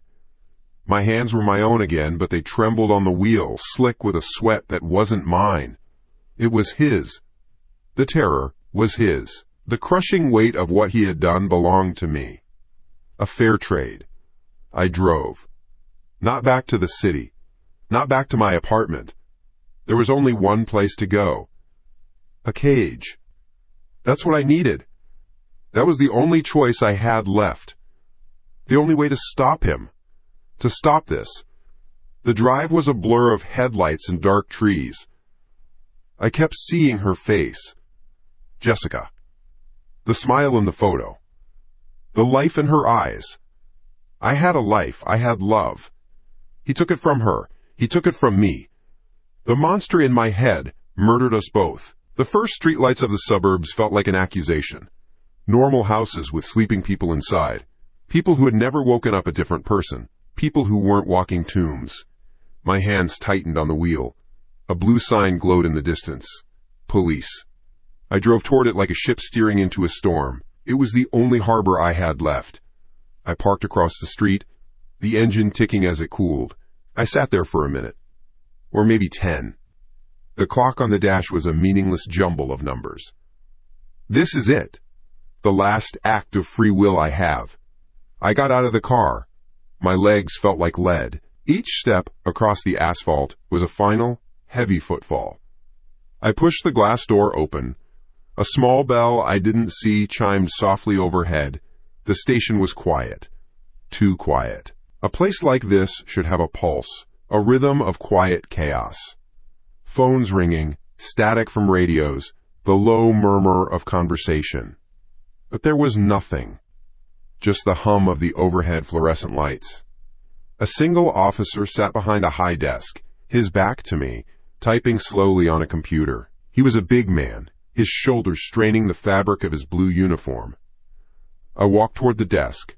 My footsteps echoed on the linoleum floor. Click, clack, click, clack. The sound was too loud. "Excuse me," I said. My voice came out as a croak. The officer stopped typing but didn't turn around. "One moment." I waited. The silence pressed in. I could hear my own heart, a frantic, muffled drum against my ribs. I looked around. The lobby was empty. A row of hard plastic chairs sat against one wall. A wanted poster board was on the other. It was all clean, sterile, wrong. The officer finally swiveled in his chair. He was older, with a thick gray mustache and tired eyes. He looked me up and down. No surprise, no alarm, just a flat, professional assessment. "Help you with something?" he asked. His voice was gravelly. I swallowed. The words were stones in my throat. I forced them out. "I want to confess." The officer gave a slow blink. He didn't reach for a notepad. He didn't tense up. "Confess to what?" "Murder," I whispered. "I killed someone. A woman. Her name was Jessica." The officer stared at me. His expression didn't change. Not an inch. He just looked. Then, his eyes flickered down to his desk. There was a single sheet of paper lying next to his keyboard. A printout. It had a photo on it. He looked from the photo to my face, then back to the photo. His brow furrowed, but not in confusion. It was more like confirmation, like he was checking an item off a list. The air in my lungs turned to ice. This wasn't right. He leaned forward, his elbows on the desk. He wasn't looking at me like I was a killer. He was looking at me like I was late for an appointment. "Okay," he said, his voice dropping to a low conversational tone that made every hair on my arm stand on end. He reached for the radio on his shoulder, his movements slow, deliberate. He pressed the button. "Subject has arrived," he said into the receiver. Just that. Not a code. Not my description. Subject has arrived. He released the button and turned his full attention back to me. His eyes were like polished stones. "Take a seat, Leo. We've been waiting for you." My name. He knew my name. I never told him my name. Before I could process it, before I could ask how, the glass door behind me clicked shut. It wasn't a soft click like it had been opened. It was a loud, solid thunk, the sound of a magnetic lock engaging. I spun around. The handle had no keyhole, no way out. A cold dread, sharp and suffocating, seized me. This wasn't a police station. This was a box. I turned back to the desk. "What is this? What's going on?" The officer just watched me. He didn't answer. The humming of the lights seemed to get louder, filling my ears. From a hallway behind the desk, another figure emerged. He walked with a familiar, confident stride. It was the chief, the same man who had come to my apartment building, the one who had looked at the phantom dents on my car and smiled that knowing, unsettling smile. He stopped beside the desk sergeant, his hands clasped behind his back. The smile was back. It was wider this time, less humor, more satisfaction. "You've had quite a journey, haven't you, son?" the chief said. His voice was smooth, but it grated on my nerves like sandpaper. "The map, the locker, the cabin, you followed the breadcrumbs perfectly." My blood ran cold. How do you know about that?" The chief chuckled. It was a dry, hollow sound that didn't belong in this silent room. "Oh, we know all about it. But I'm afraid this isn't where you get to end things. This isn't where you pay for your sins by rotting in a cell. That would be too easy." His smile vanished. His face became a hard mask. "That's not the point of the game at all." He raised a single finger. And the lights went out. Total, absolute blackness. More complete than the cabin. More final. I gasped, stumbling back, my hands flying up as if to ward off a blow. The humming stopped. The silence was a physical weight. I couldn't hear the desk sergeant. I couldn't hear the chief. I couldn't hear anything but the frantic, wild roar of my own blood in my ears. I was alone. I spun around, my eyes straining, trying to find a shape, a shadow, anything. There was nothing. I took a step, my foot skidding on the smooth floor. I was in a void. Then a sharp clank, a sound that echoed through the room. A bank of red emergency lights flickered on, one by one. They cast long, distorted shadows and bathed the entire lobby in a hellish, crimson glow. My heart stopped. The room was empty. Completely, impossibly empty. The desk was there. The chair was pushed in. The computer screen was dark. The paper with my photo was gone. The wanted poster board was blank. The row of plastic chairs was gone. The chief and the sergeant vanished. They had just been there, seconds ago. I heard them. I saw them. I stood alone in the center of the silent, red-drenched room. My frantic breath fogged in front of my face. My mind screamed. Was this him again? Was my head breaking completely? Could I make people disappear now? No! No! No! No! No! I whispered to myself, backing away toward the wall, my hands patting the smooth, painted surface. It was real. The wall was real. This was happening. Tron Tim Chetchok. The thought hit me like a physical blow. A game of hide-and-seek. They had vanished. Were they hiding? Was this the main event? Were they going to hunt me down in this red-lit nightmare of a police station? I flattened myself against the wall, my eyes darting into every bloody shadow. Every corner was a threat. The open hallway behind the desk was a maw of perfect black. Then, a sound. A loud click. Not from the hallway, not from the door I came in. It came from my left. A door I hadn't noticed before, an unmarked wooden door set flush against the wall. It swung open slowly, silently, on well-oiled hinges. It wasn't dark inside. It was filled with a brilliant, sterile white light. The light was so bright it hurt my eyes, a stark, clinical contrast to the red gloom of the lobby. It spilled out onto the floor like a solid white carpet, stopping just short of my shoes.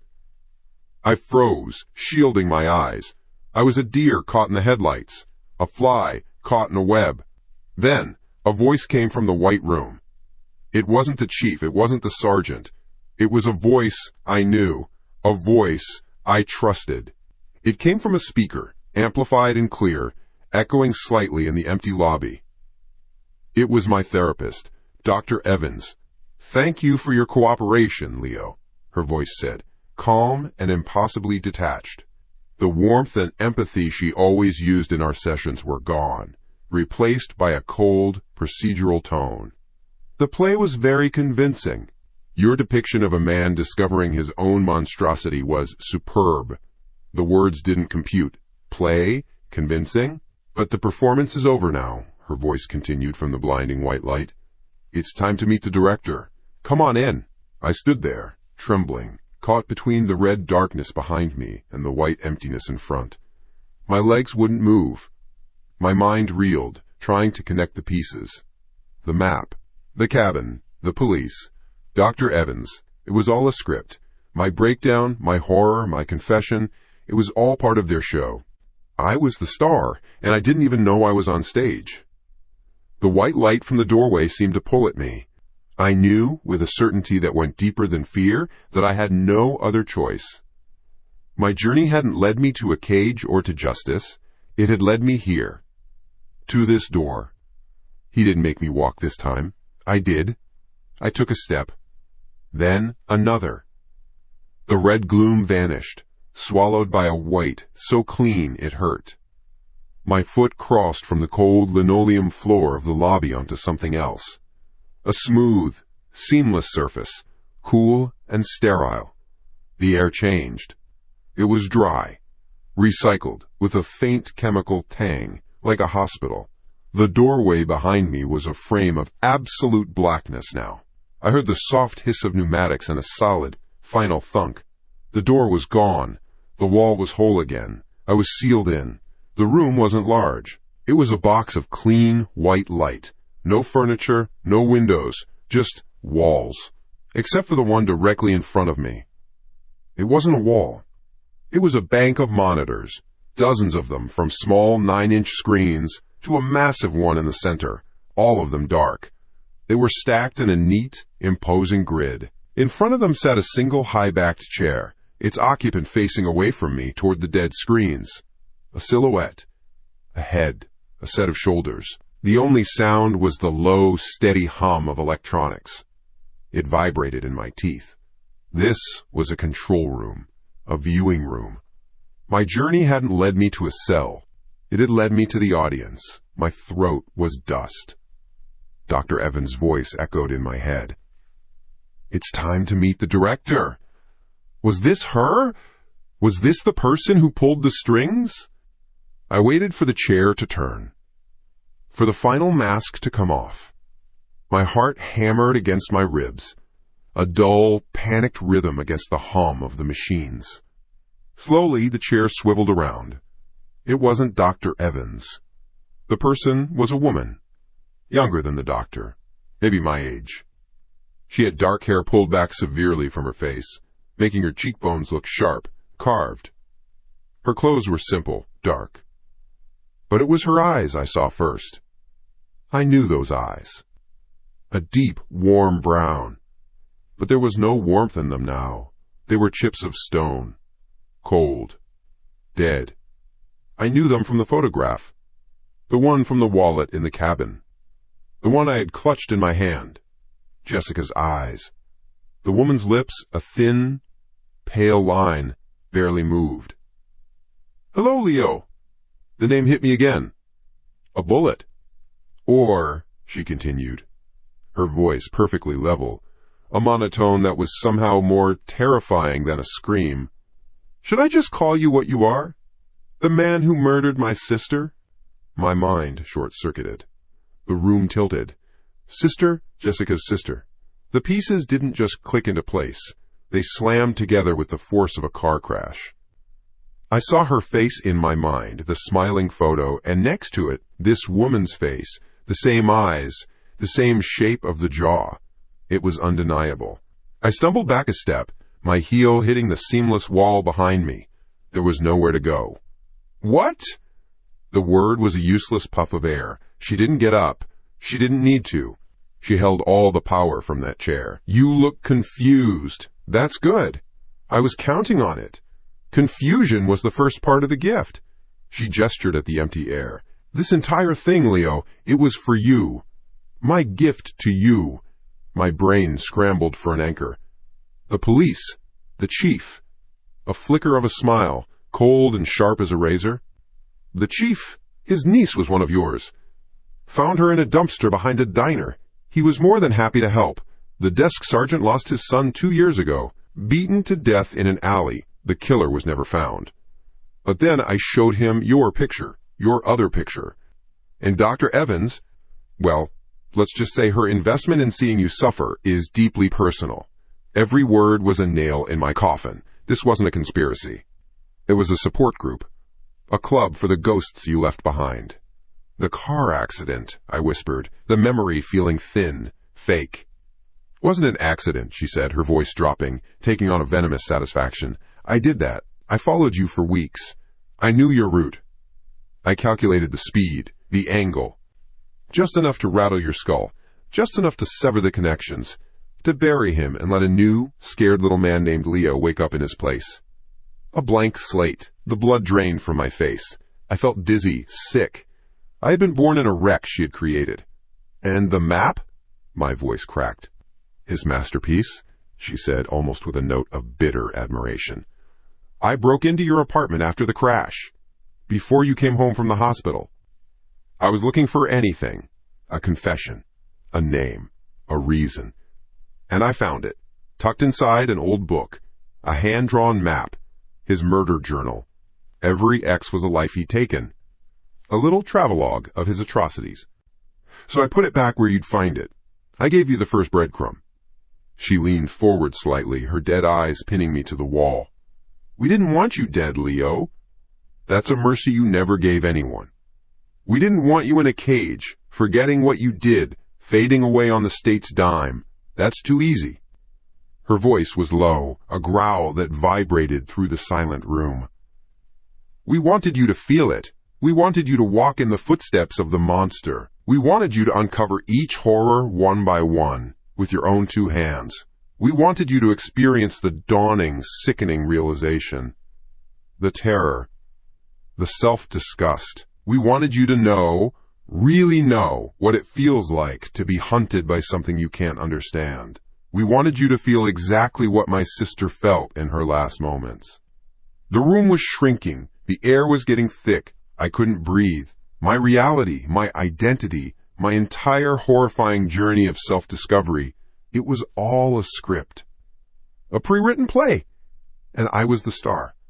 The only one who didn't know the lines. This woman, Clara, was the director. She saw the look on my face, the absolute, shattering defeat. And she smiled. A real smile this time. It was the most terrible thing I had ever seen. "And you performed beautifully," she hissed. "The fear, the confusion, the breakdown. I have to admit, seeing you throw up in the cabin after finding Jessica's wallet, that was a highlight." With a flick of her finger on a keyboard I couldn't see, the massive screen in the center of the wall flickered to life. My heart stopped. It was me. The screen showed the inside of the cabin, the view from a hidden camera tucked in a corner near the ceiling. I was there, on my knees, the hammer on the floor beside me. I was sobbing, heaving, my face pale and streaked with tears and dirt. I watched myself crawl away from the bag, gagging. I watched myself stare at my own hands in pure, undiluted horror. I heard the sounds I made, the pathetic, broken whimpers of a man whose soul had just been ripped out. "Look at it," Clara breathed, her voice a low, guttural snarl right beside me, though she hadn't moved from her chair. The sound was in my ear, in my head. "Look at the monster, realizing it's a monster. That's her terror, you bastard. That's her pain. That's her final scream played back through your pathetic mouth. That is my gift to you. I wanted you to have it, to hold on to it, forever." I couldn't look away. I was forced to watch my own sanity unravel in high definition. The raw, primal agony on my face was a mirror to what I felt right now, but 100 times worse. It was a feedback loop of horror. I was a spectator to my own damnation. I squeezed my eyes shut. "Please, stop, just kill me." Click. The screen went black. "Kill you?" Clara's voice echoed in the room, back to its cold, procedural tone. "The performance isn't over, Leo." A quiet hiss filled the air. I opened my eyes. A thick sheet of transparent, armored glass was descending from a hidden slit in the ceiling, sealing the space between me and her. It moved without a sound and settled into the floor with a solid, definitive thud. She was on one side, in her control room. I was on the other, in my white box. A zoo animal. Her face was distorted slightly through the thick glass. "Your part in the play, the part where you get to think and feel and have a conscience, that's done." Suddenly, the floor beneath my feet began to vibrate. A low, deep rumbling started, growing in intensity. It wasn't an earthquake. It was mechanical. The entire white room I was standing in was moving. It was a box, an elevator, a cage. "Welcome to the main event." Her voice came through a speaker, crisp and clear above the rumble. "Welcome to our theater. Now, you get to be the hunted." The wall behind me split down the middle. 2 seamless panels slid apart, revealing not a hallway, not another room, but a chasm of perfect, impenetrable blackness. A cold draft, smelling of damp earth and decay, washed over me. The rumbling stopped. The box I was in had arrived at its destination. Behind the glass, Clara just watched me, her face impassive. She gave a small, almost imperceptible nod. My stage play was over. Hers was just beginning. The blackness was a physical thing. It had a texture, a smell, damp earth, rot, like a freshly opened grave. I stood on the edge of the white box, a single step away from the abyss. Behind me, the glass wall with Clara's impassive face. In front of me, nothing. There was no choice. To stay was to be her exhibit. To move was to enter her maze. I took the step. My foot landed on rough concrete. The cold seeped through the sole of my shoe. The 2 panels of the wall hissed shut behind me, plunging the world into absolute darkness. For a heartbeat, there was only the sound of my own blood roaring in my ears. I was blind, trapped. A sharp click. A single, bare bulb flickered on overhead, casting long, dancing shadows. I was in a narrow corridor. The walls weren't concrete. They were cheap, unfinished particle board, still smelling of sawdust and fresh paint. A stage set. A life-sized rat maze. Her voice crackled through a hidden speaker, the sound tinny and cold. Every turn is a memory, Leo, a victim.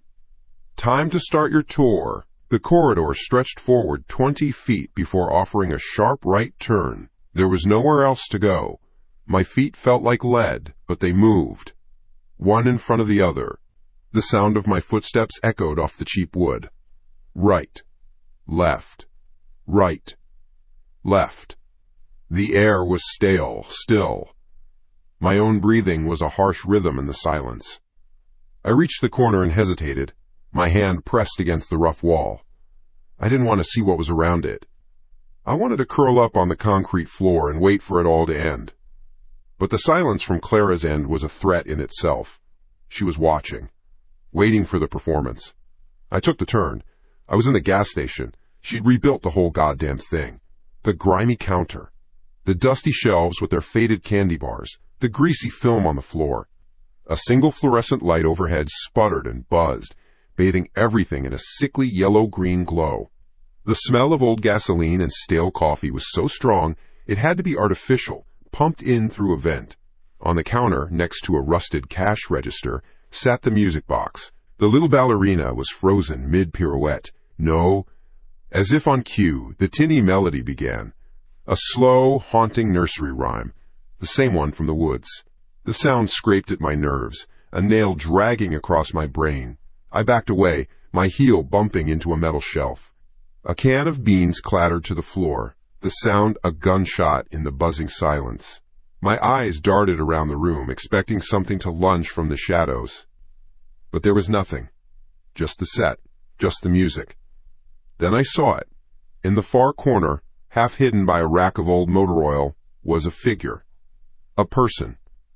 Hunched over, knees drawn to their chest. A dark blue hoodie was pulled up, obscuring the face. Their shoulders shook with silent, rhythmic sobs. It wasn't a ghost. It wasn't a memory. It was an actor, a living, breathing person paid to sit here and cry for my benefit. The cruelty of it punched the air from my lungs. This wasn't just a punishment. It was a pageant, a sick, theatrical mockery of someone's final moments. I couldn't tell if the sobs were real or fake. It didn't matter. They were here for me. "I'm sorry," I whispered to the floor. The words were useless dust. I turned and fled, stumbling back into the particle-board corridor. The music box melody faded behind me as I rushed forward, desperate for the next corner, for anything to escape that room. The corridor twisted, another left turn. I didn't slow down. I rounded it and found myself in a new hell. The library. Rows of tall, dark wood shelves. The smell of old paper and leather binding. A green reading lamp cast a warm circle of light on a single table. On the table was a half-finished crossword puzzle and a cold cup of tea. It was exactly as I'd seen it in the flashes of memory. Another set. Another perfectly recreated tomb. Sitting at the table, back to me, was a young man. Maybe college-aged. He was looking at his phone, a faint blue light on his face. He scrolled, paused, typed something, completely oblivious. He was an actor, too. Playing the part of a boy with only minutes left to live. He was breathing. He was real. And in my other life, I had made him stop. I couldn't breathe. I backed away, my heart a frantic drum against my ribs. Back into the maze. I didn't run this time. I walked, my body numb, my mind screaming. This was what she meant. To walk in my own footsteps. To face each ghost. Not as a memory, but as a living, breathing accusation. Another turn. The smell hit me first. Antiseptic. Ink. The low, steady buzz of a machine. The tattoo parlor. A single chair, the black leather cracked and worn. A bright lamp angled down. On the wall, pages of flash art. Dragons. Skulls. Roses. A woman sat in the chair, her back to me, looking at one of the designs. She was pointing at it, as if talking to an invisible artist. To me, the buzz of the needle was a recording. It looped, a mechanical insect that would never tire. The woman didn't move. She just sat there, frozen in a moment of choice before I took all her choices away. one after another. An endless gallery of my sins. A support group of ghosts, she'd called them. Now I was meeting the cast. I leaned against the rough wall of the hallway, my legs shaking. "Clara, stop!" I gasped, the words swallowed by the maze. "Please?" The only answer was the distant, looping buzz of the tattoo needle. There was only one way to go. Forward. The final X on the map. The cabin! I knew it was next.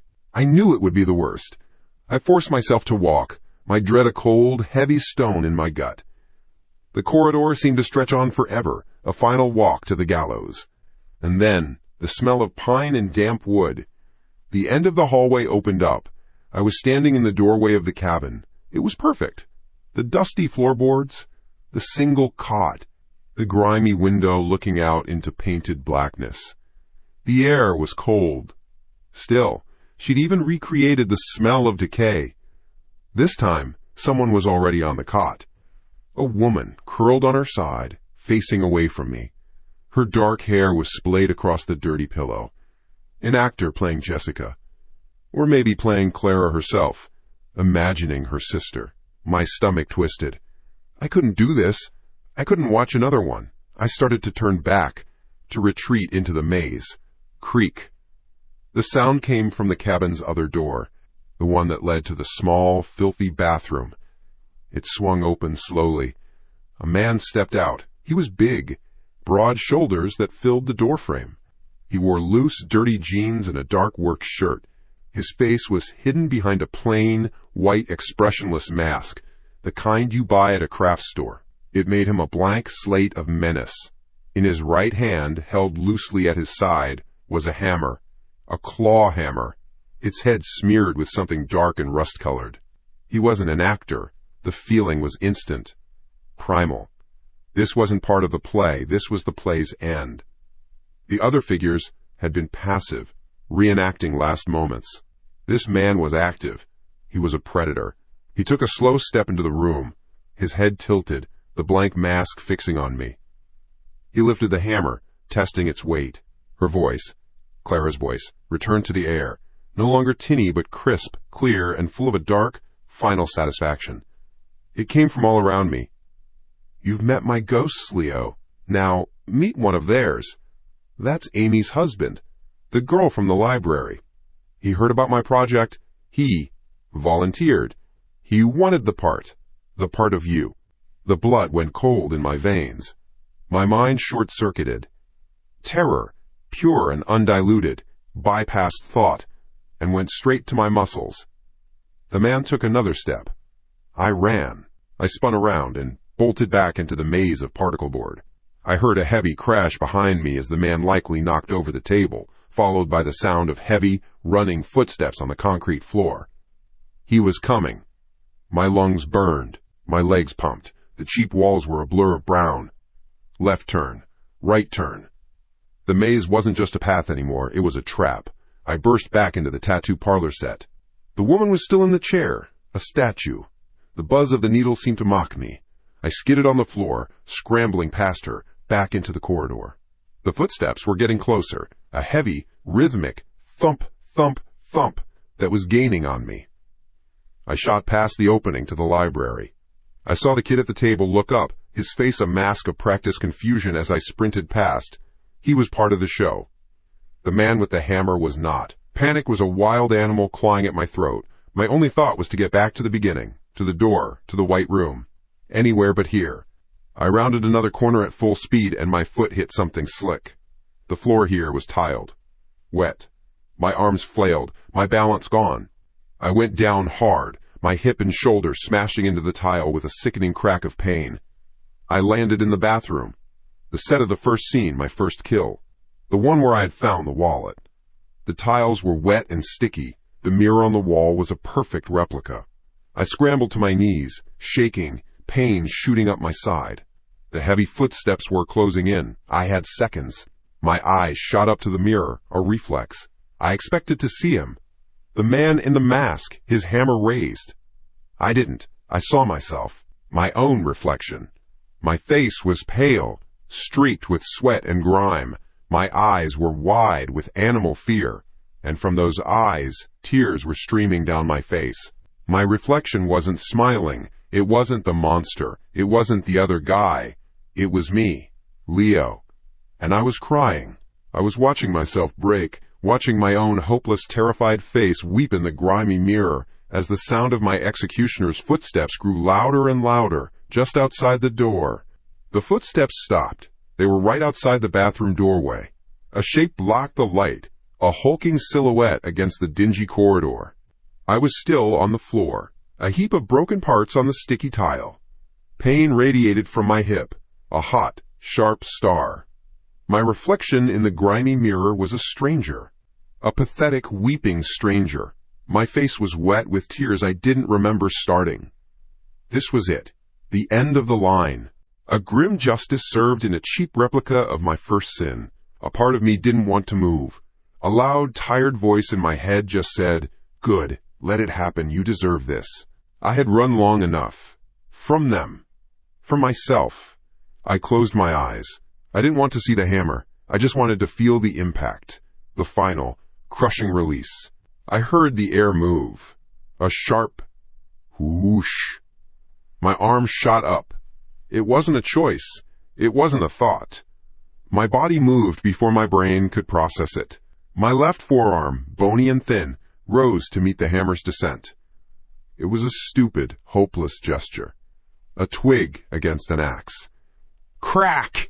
The sound was hideous. A wet snap of bone and a dull clang of metal. A bolt of white-hot agony shot from my wrist to my shoulder. My vision flared white. I expected to scream, to collapse, to be finished. But I didn't. The pain was there, but it was distant, like it was happening to someone else in the next room. My arm hadn't broken. It had stopped the hammer. My hand, my own shaking hand, was clamped around the heavy steel head. The man in the mask grunted, trying to pull it back. He couldn't. My eyes opened. I looked at my reflection again. The tears were gone. The fear was gone. The face staring back at me was pale, sharp, and focused. The eyes were not wide with terror anymore. They were narrow. They were cold. They held an intelligence that was ancient and hungry. My own lips pulled back from my teeth, not in a scream, but in something that resembled a smile. It was a predator's smile. The other guy was back. The man in the mask was just a man. Big, but soft. He was an amateur playing a part. My part. And he was doing a terrible job. He tugged at the hammer again, his breath coming in confused. Panicked sucks of air behind the blank white plastic. My other arm, the one not currently holding a hammer, snaked out. I didn't grab his wrist. I drove my thumb, hard, into the soft spot just below his jaw. It was a precise, practiced movement. His head snapped back with a choked gasp. His grip on the hammer handle went slack. I took the hammer from him. It felt good in my hand. Familiar. Balanced. The weight of it was a comfort. He stumbled back, one hand at his throat, tripping over his own feet. He was making noises now, high-pitched, frightened noises. He was no longer the executioner. He was just meat. A sharp crackle, and then Clara's voice filled the small room, blasted from a hidden speaker. It was different now. The cold satisfaction was gone, replaced by a thin, reedy panic. "Kill him! What are you waiting for? Kill him! That's the plan! Kill him!" I looked up, not at the whimpering man cowering in the corner, but towards the ceiling, where a tiny, black-domed security camera was mounted. The little red light was on. She was watching. She had built this whole elaborate stage, this gallery of ghosts, to punish a broken man named Leo. She didn't know. She had just rang the dinner bell for the real monster. She hadn't trapped me in here with him. She had trapped him in here with me. The man in the mask pushed himself up, scrambling for the doorway. No, wait, he stammered, his voice muffled. "I'm just an actor. He paid me. The producer. It's just a job." I ignored him. My attention was fixed on that little red light. I could see her.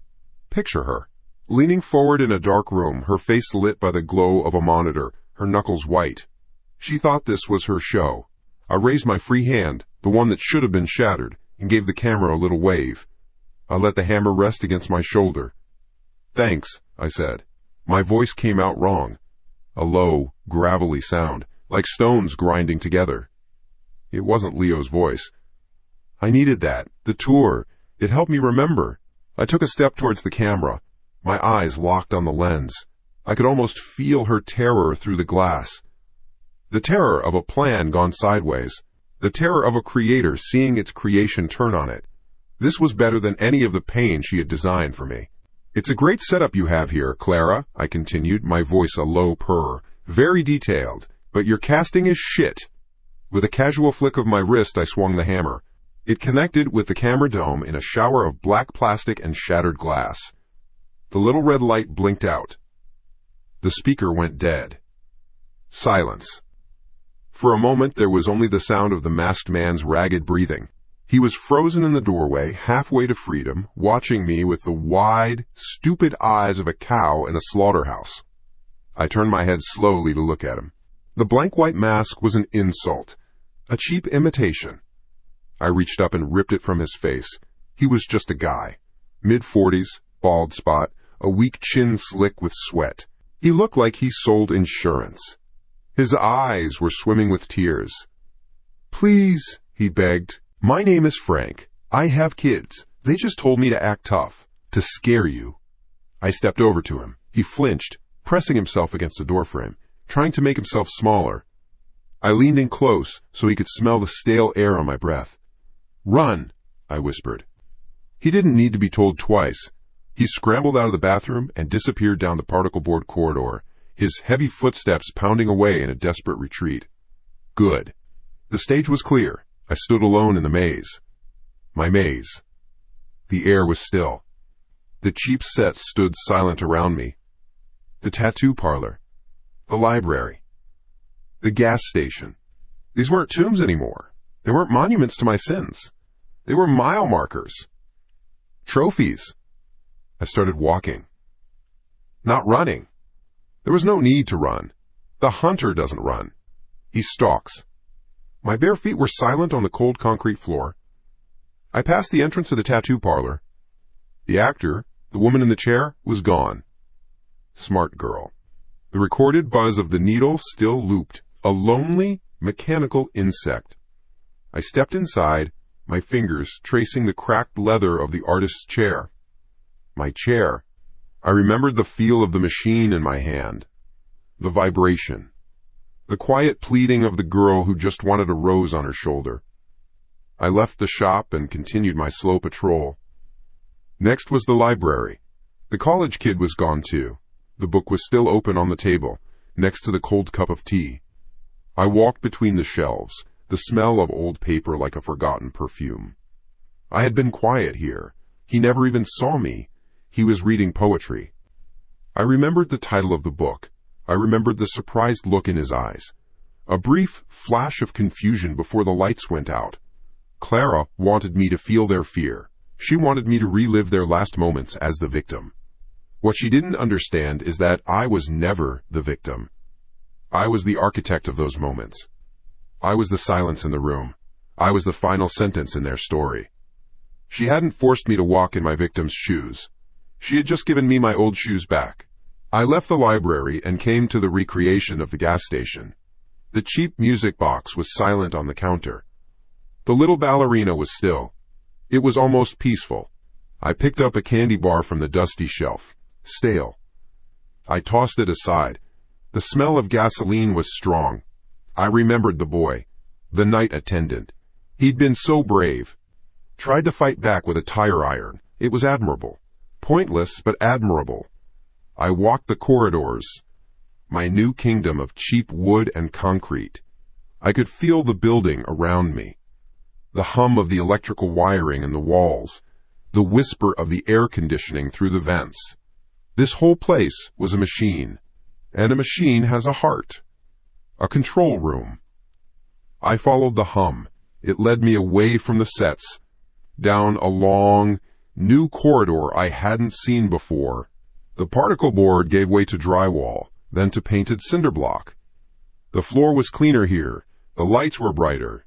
I was behind the curtain. My footsteps echoed in the new hallway. I was making no effort to be quiet now. Let them hear me. Let the fear build. Let them huddle together in their little room and listen to the monster they unleashed come for them. The hallway ended at a single heavy door. It wasn't wood. It was thick, gray steel, no handle, just a digital keypad with a small, green light glowing next to it. Below the keypad was a slot for a key card. This was it. The heart of the machine. The director's booth. I could hear faint sounds from inside. Muffled voices. A chair scraping against the floor. They were listening. They were waiting. Wondering where I was. I smiled. I looked at the hammer in my hand. The head was smeared with a bit of Frank's blood from where my knuckles had split. The claw end was sharp. A beautiful tool. Versatile. They thought this steel door would protect them. They thought their little maze and their little actors made them safe. They thought they were in control. I hefted the hammer, the weight perfect in my palm. My arm, the one I had used to block the first blow, ached with a deep thrum of power. It didn't feel broken. It felt remade, stronger. It was my turn to play. I raised the hammer high. The steel door looked solid. Time to knock. The first blow was a punctuation mark, a period at the end of their little game. Bang! The sound was clean and final. It rang through the cinder block hallway, a pure metallic bell of violence. The steel door shuddered, a deep groan vibrating through the handle and into the hammer, up my arm, and settling into my shoulder like a plug connecting to a socket. It felt right. Power flowed into me, all the fragmented, buzzing energy of the maze, all the fear they had tried to pump into me. I was now pumping it right back at its heart. I stepped back, admired the work.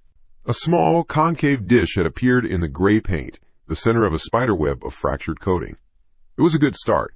Inside, I heard a shriek, a woman's voice, sharp with surprise. Then a man's, low and commanding. Muffled words I couldn't make out. They were talking, making plans, still thinking they were in a position to do anything but wait. I smiled. I raised the hammer again, this time putting my whole body into it. My hips swiveled, my shoulder uncoiled.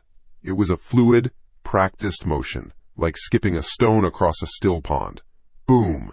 This one was louder, deeper. The door dented inward like a punched lung, the metal screaming in protest. A small shower of dust and paint chips fell from the frame onto the clean floor. I could feel their panic now. It was a scent in the air, leaking from under the door. A delicious, coppery smell. I heard a chair scrape hard against the floor inside. Someone had fallen. Good. I stared at the dent. It was an eye. My eye. Looking into their safe little box. I hit it again and again. I established a rhythm, a heartbeat. Boom, boom, boom, the rhythm of the hunter walking through the woods, the rhythm of the executioner approaching the block. I wasn't trying to break the door down. Not yet. I was tuning it. I was teaching them the song of how their world was going to end. With every strike, the metal groaned a higher, more desperate note. The hinges began to complain, little squeals of agony joining the chorus. Then I stopped. The silence that rushed in was heavier than the noise it replaced. It was a physical thing, a thick blanket that smothered all other sound. In the hallway, there was only the low hum of the fluorescent lights and the ragged sound of my own breathing. Not the thin, wheezing breath of Leo hiding in a bathroom. This was the deep, slow breath of an engine at idle, ready. I could hear them on the other side. Or, rather, I could hear their lack of sound. The silence of people trying not to breathe. The silence of prey that has just seen the shadow of the hawk pass overhead. They were listening, waiting for the next blow. It didn't come. I leaned my head against the cool steel of the door, right next to the dent. I closed my eyes. I could picture them in there. The woman, Clara, her face pale, her knuckles white where she gripped the desk. The condescending doctor, her professional calm shattered, now looking at her notes as if they were a shield that had failed. A few tech guys, hired muscle, looking at the door like it was the lid of their coffin. They thought the monster had gotten tired. Or bored. They thought I might go away. Fools. The game wasn't over. The game was just beginning. I opened my eyes and looked up. The ceiling. The maze was a cheap construction, particle board, and 2x4s. But this section, the brain of the operation, was built to last. Cinder block. A steel door. And above, a suspended ceiling with acoustic tiles. And above that, a crawl space. A network of metal bones. A circulation system. I spotted it instantly. A large ventilation grate a few feet down the hall, fastened with simple Phillips head screws. An artery leading straight to the heart. I didn't need the hammer for this part. I laid it gently on the floor, the claw end pointing toward the control room door, a silent promise that I would be back for it. My bare feet made no sound on the concrete as I walked to the wall beneath the vent. There was a water fountain fixed to the wall. A perfect foothold. I stepped onto the basin, my fingers finding purchase on the top edge of the cinder block wall. My arms, remade and strong, pulled my weight up with an easy grace. I was a spider climbing its web. No strain, no sound. I moved into the dusty darkness above the ceiling tiles, my body fitting easily into the tight space between massive air ducts and bundles of thick electrical cables. The air up here was warm and stale, thick with the smell of dust and insulation. It was dark, a labyrinth of shadows and machinery. My eyes adjusted quickly. I could see the faint glow of the hallway lights through the grates below. I started to crawl, my movements slow and deliberate. I was in the building's veins now. I was a part of the machine. I moved on hands and knees over the ductwork, my progress marked by the occasional soft groan of stressed metal. I wanted them to hear it. I wanted them to look up from the door and wonder about the new sound. I wanted their fear to spread, to look for a new direction to come from. I found the main duct that fed into their room. It was huge, a great silver river of steel. I crawled along its top until I was directly over them. I could hear their voices clearly now, sharp and frantic whispers cutting through the low hum of their computers. "Is he gone?" It was a man's voice, young, scared. "Shut up," Clara snapped. Her voice was a frayed wire. "He's out there. He's just—" What is he doing?" That was the doctor. Her voice was unnaturally steady, but it was the steadiness of someone reading from a script they no longer believed. I saw a junction box right next to me, a nest of wires running into it. My fingers played over the connections. I found the main feed for the lights in their room and gently nudged it. Down below, the lights flickered. A collective gasp from the room. A woman whimpered. "What was that?" "Power surge," someone said, trying to sound convincing. I nudged the wire again. The lights flickered more violently this time, plunging them into strobing moments of darkness. A scream, cut short. They weren't thinking about the door anymore. They were thinking about the dark. I crawled to the grate, directly over their central console. It was a perfect view. I could see them all, clustered together near the far wall. 4 of them. Clara, the doctor, 2 men in black polo shirts who looked like they'd been hired for security and were now regretting their life choices. They were staring at the flickering lights, their faces upturned, stark white in the flashes. My new playground. My fingers found the first screw on the vent cover. It was tight. I used the nail of my thumb, pressing it into the slot, and began to turn. It was slow work.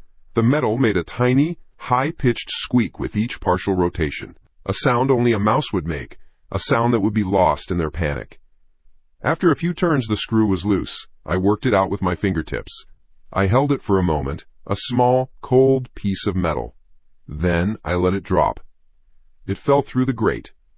Tink! It landed on their console, the sound impossibly loud in the tense room. Everyone froze. They all looked at the screw. It lay there, small and silver and utterly out of place. "Where did that?" one of the men started. Before he could finish, I let the second screw fall. Tink! It landed right next to the first. Another gasp. Clara's head snapped up. Her eyes, wide and terrified, searched the dark grate above. She couldn't see me. Not yet. But she knew. Her little experiment, her carefully constructed stage, had a ghost in the machine. "He's in the vents," she whispered, her voice cracking. "He's in the goddamn vents!" That was my cue. Chaos erupted. One of the security guys made a panicked dash for the main door, the one I had been pounding on.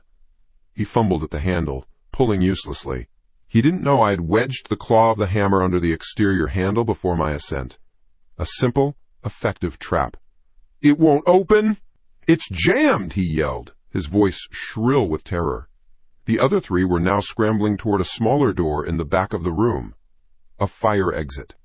Their last hope. The doctor got there first, slamming her hand against the push bar. It didn't budge. A heavy red chain was wrapped around the handles, secured with a massive padlock I had found in a maintenance closet on my way here. I was thorough. They were trapped, caged. Their own safe room had become their tomb. They all turned, a herd of panicked animals, and looked up at the ceiling. At me. I had the last 2 screws out. I didn't drop them. I pulled the entire heavy metal grate free from its housing with a sharp screech of metal. I tossed it aside into the darkness behind me. The square of blackness was now open, an empty eye socket in the ceiling. I leaned forward, letting my head and shoulders emerge from the opening. I looked down at them from the darkness, at my flock, my audience, my creation. Their faces were a gallery of exquisite terror, mouths open, eyes wide. The sounds they made were no longer words, just raw, animal noises of pure fear. I didn't speak. I didn't need to. I just smiled. Then I let go, dropping from the ceiling. I landed lightly on the balls of my feet, my knees bending to absorb the impact. It was a silent, graceful arrival. As I straightened up, the room fell into a sudden, deep silence. The screams died in their throats. They stood frozen, pinned against the useless exit door, watching me. I took my time. I let my eyes adjust to the flickering light of the room. I took in the details. The overturned coffee cups. The scattered papers with a psychological profile of a man named Leo. My profile. The faces, pale and slick with sweat. My gaze settled on Clara. She was cowering behind the doctor, trying to use the older woman as a shield. Her face, which had been so smug and certain behind the glass of the fake tattoo parlor, was now a mask of ruin. It was beautiful. I ignored the others. They were just scenery. I took a slow step toward her. The 2 security men flattened themselves against the wall, trying to melt into it. The doctor stood her ground, her body trembling, but her face set in a look of defiance. Admirable. Pointless. I kept walking, my bare feet silent on the tile. 1 step. 2. Clara whimpered as I got closer. I stopped a few feet from her. I tilted my head, affecting a look of gentle confusion, a familiar, boyish gesture, the kind a lost puppy might make. I let my face soften, the sharp predatory lines dissolving into something weaker, something familiar to her. When I spoke, the voice was not the low gravel of the monster. It was higher, softer. It was Leo's voice, the broken, scared voice she had spent days listening to on her monitors. "What game are we playing?" I asked, my voice filled with a desperate, childlike innocence. Did I win? The aftermath was a blur of calculated chaos, my chaos, when the strobing lights of the first responders painted the cinder block hallway in flashes of red and blue. They found Leo. They found a young man huddled in a corner of the control room, wrapped in a thermal blanket someone had thrown over him. His eyes were wide. He was shivering. He couldn't form a coherent sentence. He just pointed at the cowering, broken people on the other side of the room. At Clara, whose screams had devolved into a choked, repetitive gurgle. It was a perfect performance. The system took care of the rest. They saw a victim, traumatized beyond speech. They saw a group of rogue researchers who had pushed an unstable subject too far. They saw a lawsuit, a scandal, a PR nightmare. They didn't see the truth. They didn't see the architect. They saw the frightened mouse, not the smiling cat that had swallowed it whole. They put me through the motions. Debriefings where I stared blankly at the wall. Psychiatric evaluations where I gave them all the predictable, textbook answers of a shattered mind trying to piece itself back together. I was fragile. I was a victim. I was Leo. And Leo was free. Now my world is one of order, of quiet routine, the 6 a.m. start, the feel of the worn wooden handle of a push broom in my hands, the rhythmic shush-shush of bristles against concrete. I am a groundskeeper at the Northgate Psychiatric Facility, a ghost in a green jumpsuit. No one looks at a man sweeping leaves. He is part of the scenery. Scenery is the perfect place to hide and to watch. My current path takes me past the West Wing. The ward for acute cases. It's a clean, beige building with barred windows that look like frowning mouths. I don't look up at most of them, only one. 3rd floor. Corner room. Her room. I sweep. My movements are slow, deliberate. I am in no hurry. I have all the time in the world. Up there, she has none. I see a new nurse, young, probably fresh out of school. Push a cart into the room. I pause my sweeping, leaning on the broom, pretending to wipe sweat from my brow. It gives me a perfect view. The room is white. The bed is white. The sheets are white. Clara sits on the edge of the bed, a splash of gray in a sea of sterile emptiness. Her hair is a tangled mess. Her eyes are fixed on a spot on the opposite wall. She doesn't move. She barely seems to breathe. The nurse is cheerful. Too cheerful. Her voice is a bright, annoying chirp that I can't hear through the thick glass, but I can see it in the shape of her mouth. She checks the IV stand. She fluffs a pillow. All the pointless little rituals of care. Clara remains a statue. The nurse pats her shoulder, a gesture meant to be comforting. Clara doesn't flinch. She is a doll made of stone. The nurse sighs, a visible deflation of her shoulders, and turns to leave. My shift is almost over. Time to move on. Then it happens. Clara's hand shoots out. It's fast. A snake, striking from the weeds. It clamps around the nurse's wrist. The nurse jumps, a jolt of pure shock. Her mouth opens. Clara's head turns, slowly. Her eyes, which were so empty a moment ago, are now burning. They are locked onto the nurse's face. I can't hear the words. But I don't need to. I know the script. I wrote it. I see the nurse's professional smile dissolve into confusion, then fear. Her hand tries to pull away, but Clara's grip is like iron. I can see Clara's lips moving. A whisper. A venomous secret passed from ghost to human. The nurse's face goes pale. She's not just scared, she's horrified. She rips her arm away, stumbling back, one hand flying to her mouth. She looks at Clara not as a patient, but as something foul. Something wrong. The nurse almost runs from the room, leaving the door ajar. Clara turns her head back to the wall. The statue is back in place. The moment is over. I smile. A small, private thing. I go back to my sweeping. Shush, shush. The sound of neatness. The sound of order. They thought their little maze, their experiment, was a cage for me. A place of control. They were wrong. A cage has walls. It has limits. I have no limits now. This whole world is my maze, and the people in it are just waiting for their turn to play. Her panic is my new toy. Her trap was a labyrinth of cheap sets and paid actors. My trap is reality itself. It's the bland face of a groundskeeper. It's the squeak of a cart in a hallway. It's the doctor who pats her hand and tells her she's suffering from delusions brought on by trauma. The trauma I gave her. It's beautiful. It's a perfectly closed loop. She tried to make me relive my past, to force the monster out. Instead, she just showed the monster a new game. And in a stunning twist of irony, she has become trapped in her own script. I can imagine her whispering it to the nurse, to the doctors, to the blank white walls. We didn't want you to die. We wanted you to remember. And they lock the door and add another milligram to her prescription. I finish my section of the grounds. The sun is low, casting long shadows across the manicured lawns.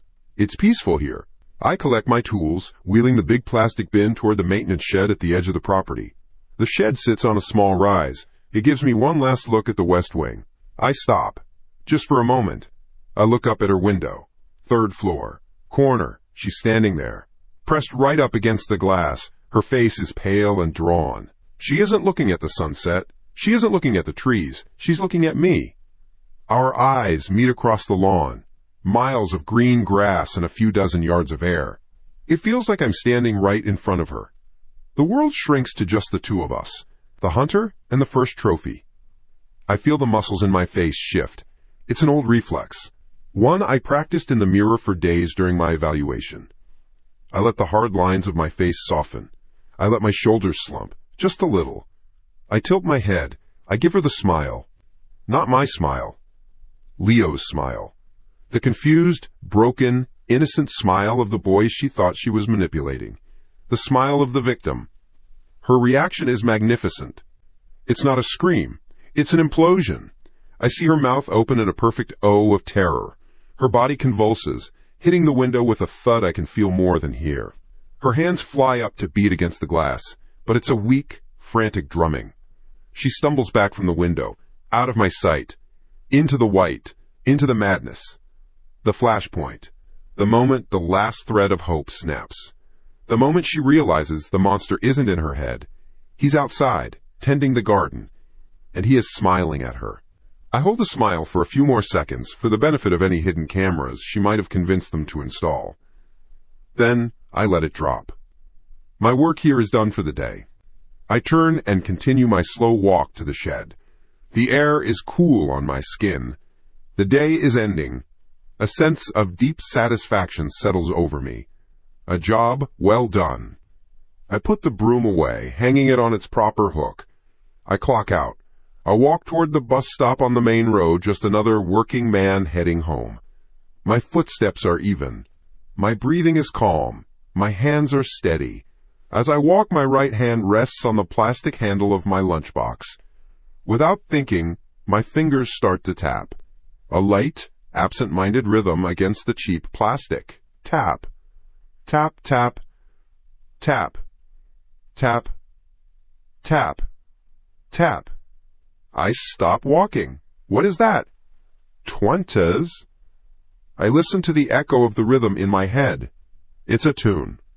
A simple, looping melody? It's familiar, hauntingly so. The music box. Clara's little trigger. The tune from the doll's house. I look down at my fingers. They've stopped tapping. They are resting now, perfectly still. But I can still feel the ghost of the motion. The echo of the song. It wasn't a conscious act. It was an instinct. Muscle memory I didn't know I had. Leo isn't in control. The smiling, gentle groundskeeper is not a victory. He's just a better costume. A more patient disguise. The thing inside, the thing that clawed its way out in that maze, it isn't sleeping. It didn't win and then go away. It won. And it stayed. It's just waiting. Biding its time. Tapping out a quiet little song that no one else can hear.